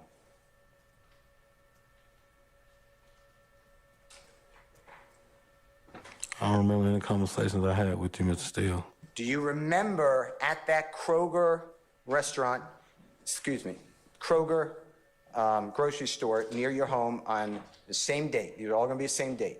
Sunday, January 22, 2023, approximately 11 a.m. Jimmy Martin Jr. and I introduced ourselves to you, and I made it known that I represent Mr. Jeffery Williams, performer known as Young Thug, in this pending case. Do you remember that? I don't remember any conversation we had, sir. Do you remember being asked your telephone number by Investigator Martin and giving him a number? I'm not going to say it except for the last four numbers, 0730. Do you remember that? No, sir. Do you remember being asked by Investigator Martin your date of birth and giving it as June 22 of 1979 and stating that you're 42 years of age? No, sir. I'm Do you- 44, sir. Well, today you're 44. How old were you on January 22, 2023? I was 43 then, I wasn't 42. Do you remember me asking you is it okay for Investigator Martin to record verbatim our communication there at the Kroger on that same date, approximately same time? I remember in the conversation we done had, sir. Do you remember explaining that Dirty Red, or a gentleman known as Derek Dotson, was a good close friend of you? I told you that. One more time. I told you that. Do you remember that? I don't remember that either, sir. Do you remember explaining that Fred Prothro and Walter Murphy, DK, I'm saying, were with you on September 11, 2013? I don't remember that either, sir. Do you remember explaining that you were never charged with any crime involving Derek Dotson or Dirty Red? Do you remember that? I don't remember that either. And if you look at State's Exhibit number 157C as in Colette or Charlie, it's in front of you. You see that document? Yeah, I seen a lot of papers that you presented, but I don't remember none of them like that. Okay, well, look at the State's Exhibit number 157C. It's right in front of you. You see it?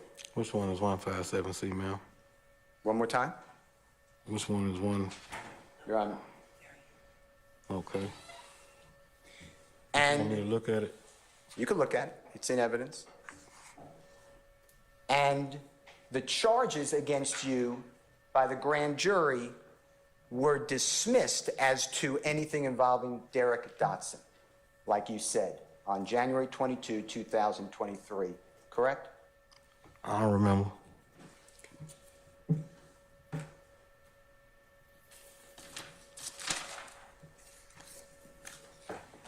Do you remember explaining, when talking about that entire incident involving Derek Dotson, Fred Prothro, Walter Murphy, driving, careening into the side of the laundromat, that Jeffery Williams, or young thug, or thug, was not involved in any way?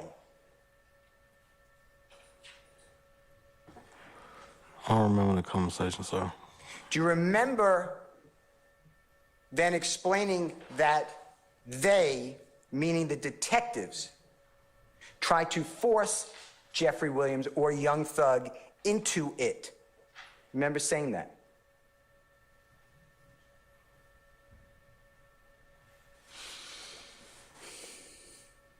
I think that was something you said, right? No. I don't remember that. Okay. Do you remember explaining that the police wanted thug in it and there was a lot of, quote, hype on the street? I don't remember, sir. Do you remember, again, emphasizing that Jeffery Williams or thug or young thug was not involved in any way on September 11, 2013?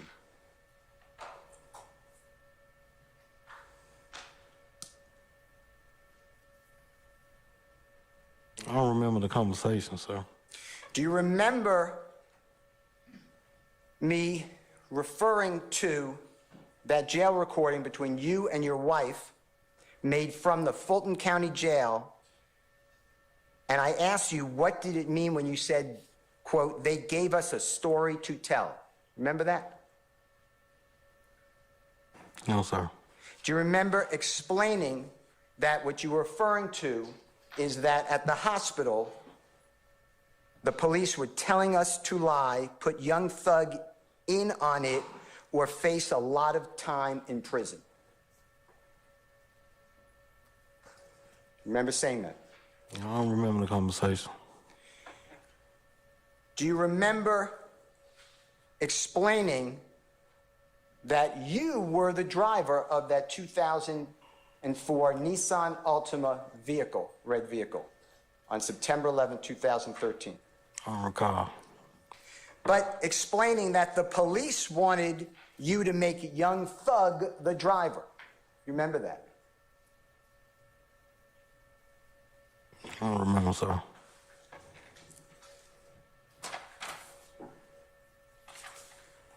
Do you remember explaining on January 22, 2023, that you told the police on recording that Jeffrey was involved in this crime because you wanted to serve less time in prison? No, sir.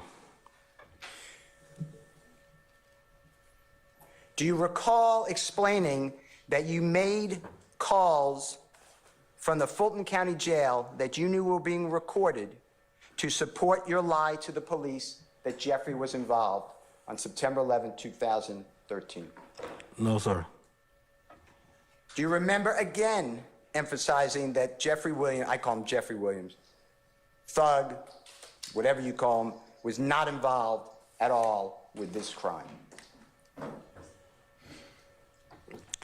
I don't remember, sir.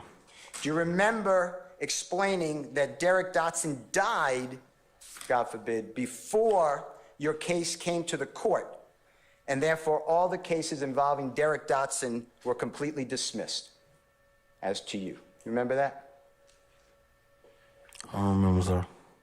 Do you remember explaining that you got 3 years to serve in prison for shooting 2 people in addition to this case? I don't remember the conversation. Do you remember explaining that you are not involved with any criminal street gang and that September 11, 2013 was not criminal street gang activity? Remember that? Your Honor. Basis. Assuming facts not in evidence, Mr. State basis. That's what he said on recording. Overrule the objection. Do you remember saying that? I don't remember still. And Your Honor, I also object as to compound, because we don't know which question he was answering. I'll refer, I'll sustain as to form. You can rephrase, Mr. Steele. Do you remember explaining that you are not a part of YSL if it is a criminal street gang? I don't remember, sir. Well, are you part of a criminal street gang? No, sir. Do you have any tattoos of gang activity? No, sir. Do you remember explaining that you only know Thug, Young Thug, Jeffrey through radio and seen him in the neighborhood? Yes, sir. Do you remember again stating that Young Thug was not in any vehicle with you? Your Honor, I ask that the witness be oriented as to when and. So where- what's the objection? The objection is to form the question. All right, I'll sustain the objection. You can rephrase, sir. Do you remember explaining again on January 22, 2023, on recording to Investigator Martin and myself at the Kroger's near your home that Young Thug was not in any vehicle on September 11, 2013 with you? I may have. I don't remember the conversation, though, still. Do you remember explaining that Young Thug, who I call Jeffery Williams, never directed you to commit any criminal activity? I don't remember. Do you remember explaining that on the street, everybody wants to go against the man? They want to go against Young Thug. He's got the money. Remember saying that? Your Honor, I object and ask that he orient the witnesses. I sustain as to form. Do you remember on Sunday, approximately 11 to 11:22, at Kroger's near your home, stating on recording to Investigator Martin and me that the street wants, everybody wants to go against the man, Young Thug. He's got money. Remember that? I may have said that. One more time. I may have said something like that. Do you remember explaining that all you know is that Thug is in the studio? I may have said something like that. I don't remember those still. Do you also remember giving your opinion that Derek Dotson killed himself? This is a 10-year-old matter, and this should be over with. You remember saying that? Something like that.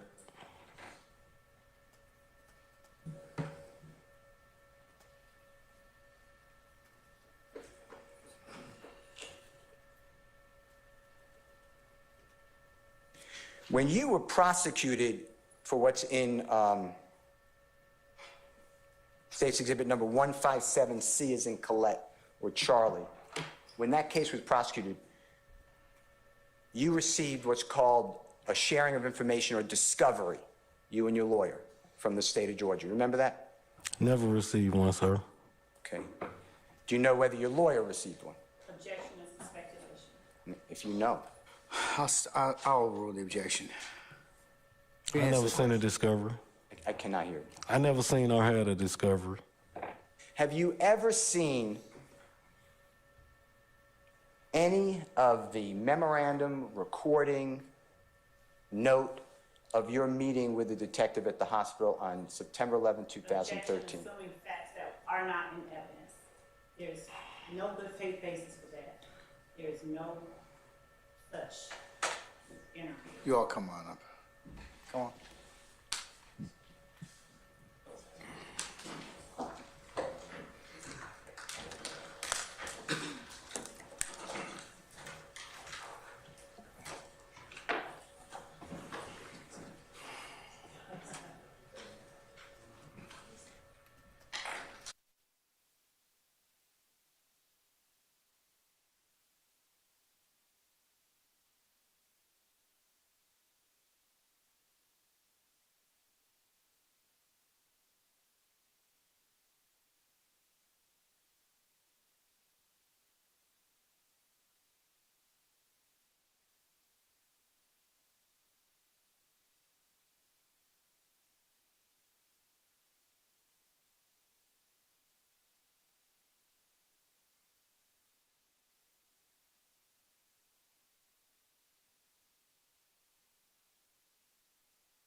Chris, you have to get some more tape up here. This is coming, coming off. All right, ladies and gentlemen, we got to take up some other things, and so what I want to do at this point in time is go ahead and recess for the day, okay? So, Mr. Bean.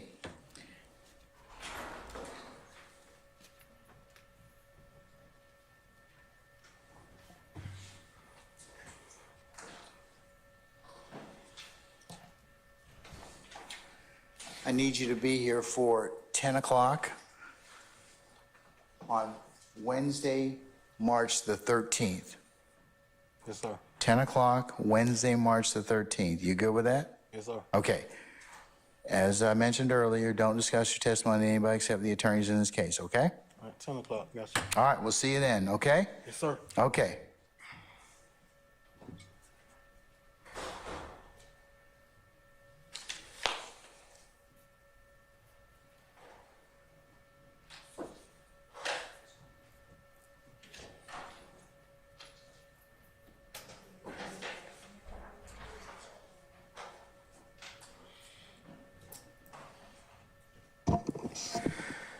Okay. All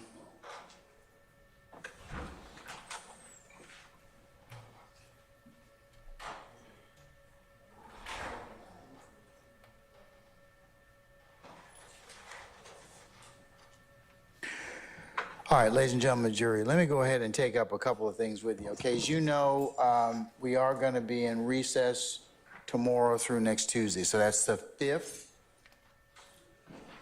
through the 12th. So we good for that? Yes. Okay, now, I've shared with counsel that I'm in receipt of some correspondence from you about that you've taken an unscientific poll amongst yourselves, not in violation of the court's admonitions, but to ask about spring break and parentage and other things. Is that right? Don't be bashful now. Come on now. I got paper, okay? So have a good faith basis asking you this, all right? So is that your desire between the 1st and the 5th of April to be down? I think a majority of you wish for that to occur? Yes. Okay, all right. I've talked with our lawyers, and I think that would be appropriate, okay? So I wanted to address it to you now because I know you all want to plan, all right? But don't ask me for nothing else, okay? Nothing. Okay. All right. As long as we're good with that, okay? No. I'll do it, and I think it's appropriate for you all to be able to spend that time with your for those of you that have school-age children and the like. So we will be taking up other matters during that particular period of time, okay? Yes. Fair enough? All right. There's another person that sent me a note talking about the 20th of March. Don't identify yourself, okay? But I feel on pretty good authority that particular morning you will be able to make that appointment that you need to make. But I've told all of you, please make your appointments on, I think I give you enough time so that we don't have any, kind of discrepancies with this, as much as we can do it, okay? So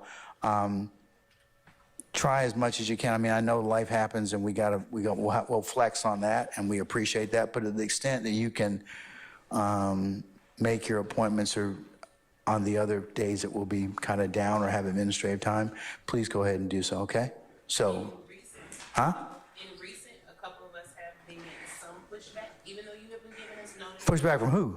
The doctor's office. Some of them are booking out like 8 weeks out. I understand that, and we'll work with you, okay? I understand that. I'm giving you a hard time, but but to the extent that you can, please do so. But we'll do whatever we can with that, okay? But if you can, what I'd rather you do, if you do have an appointment, make it first thing in the morning or as late as you can in the afternoon, so we can go ahead and take some. I can release you early or have you come in late, okay? So to the extent you can, I mean, as I tell people all the time, life happens and then you do your various vocation. So we'll do what we can for that, all right? Okay? All right. So Do I have any other ministerial inquiries of me at this point in time? Now that I've addressed the spring break and other appointments, and we'll just, like I said, we'll deal with them as best we can, okay? All right. Anybody else have any other inquiry, question? You sure? All right. Okay. All right, ladies and gentlemen, unless you have anything else of me, what I'll do is at this point in time, I'll give you the customary ad nauseum admonitions for the period of time that we'll be down, and that is leave your notepads in the basket. Go ahead and take a juror sticker so you can take one and have one. Please do not discuss anything else that, that you've heard about the case amongst yourselves as you were going, no matter where you're going and who you're with, small groups, ones, twos, at home, at any other place you may find yourselves. It would be a violation for you to do so, okay? The other thing, ladies and gentlemen, is please do not consult any outside sources, books, the internet, or any other reference materials. Do not go by and visit the scene anytime or involving anything that we may have talked about here in open court. And remember, the only thing you can lawfully consider is what's presented to you in the four walls of this courtroom, all right? So, with that, and also if anybody, as you know, tries to discuss this case in your presence or hearing or approaches you, you need to let myself or Deputy Ingram know immediately. And also, please resist the temptation of listening to any news reports, podcasts, or any other third-party sources that may reference or chronicle this trial in any way, because remember, the only things that you can take up or consider are what is presented within this courtroom. So, I know that the temptation is great. Well, let's see what the lawyers and the judge are doing. No, that would be a violation. And remember, I told you that the way, how do we find out about these things? Y'all tell on yourselves. Yeah, you squeal on yourselves, or you squeal on one another. So let's not do that. You all have been really good, so just continue to follow my admonitions, okay? All right. Do you have anything else, ladies and gentlemen, of me? Are we supposed to report at 10 on the 13th as well? Yes, ma'am. At 10 o'clock. Yes, 10 o'clock, for 10 o'clock on the 13th of March. That was the first question. I saw another couple hands go up. Sir? Same question. Anybody else? All right, you sure? Okay, all right. All right, ladies and gentlemen, then we will see you all next Wednesday at 1000 hours, and we'll see where the day leads us at that point in time, okay? All right, we're in recess. All right, ladies and gentlemen.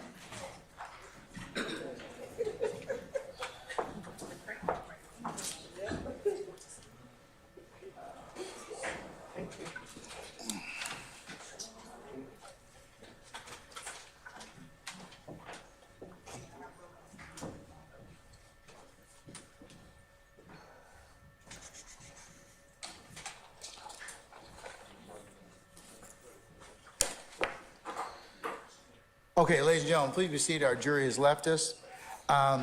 Counsels, I will include, or you're welcome to take a look at these notes. I'm just not going to make them for public discernment. I will seal them in reference to our jury that has a doctor's appointment, as well as the unscientific poll that the jurors have taken. Okay, so you're welcome to take a look at them. I'm going to give those to Ms.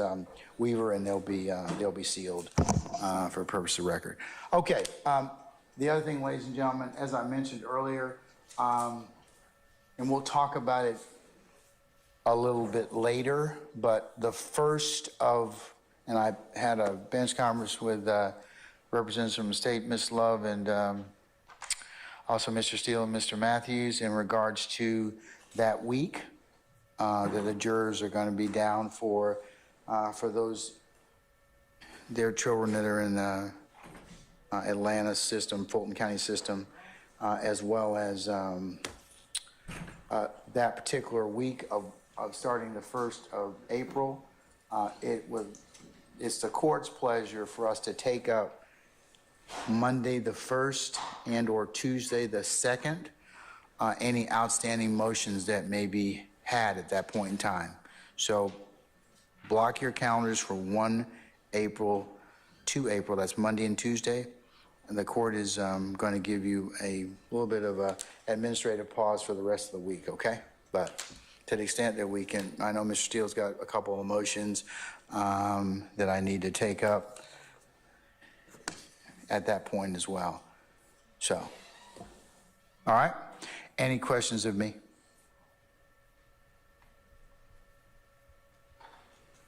Anyone? All right. Okay, so folks, all right, as to the ministerial, as to the scheduling. Okay.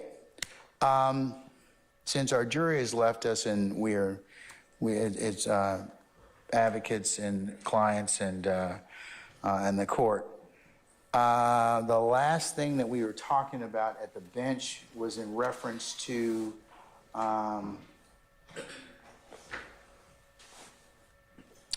conversations that were supposedly made by Mr. Bean at the hospital. And I believe that we are in disagreement as to a couple of things. One, whether or not the statement was made referencing an event at the hospital. So I want to say that in order to seek ground zero on that, we'll have to let Ms. Weaver prepare or at least the transcript in reference to the testimony of Detective Velasquez in regards to his testimony on this particular statement made by Mr.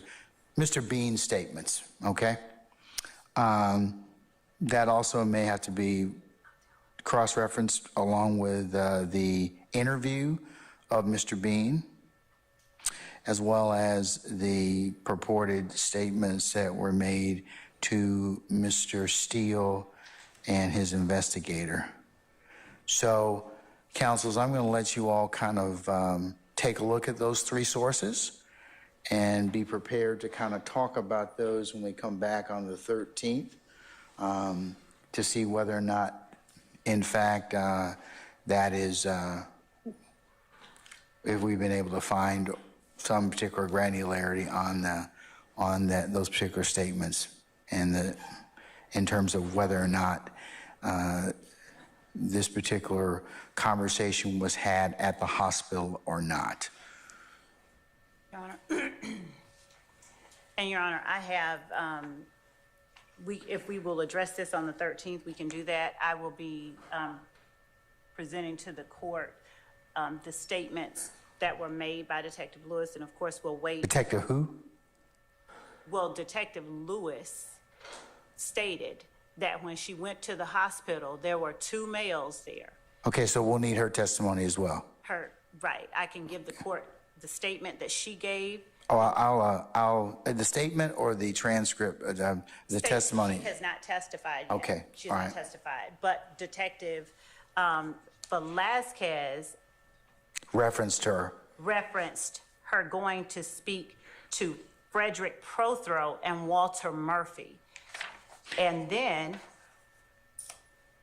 after she came back to the homicide office, after she came back from speaking with Murphy and Prothro, when talking to Brian Taylor Ransom, they learned that the car had been loaned out to Adrian Bean. So on scene, they did not know what, if anything, Adrian Bean had to do with the incident that occurred over in Summerdale. And Adrian Bean... Okay, but the issue we're trying to create granularity on is whether or not Mr. Bean was taken to the hospital, whether or not he made statements from the hospital. That's what the genesis of you all's discussion is, or was it up here at the bench? That's right. So can we focus on that? That's what you objected to, because you said there's no basis for him. Right. And Mr. Steele says, well, this is what he told me in the taped interview I had with who's your investigator again?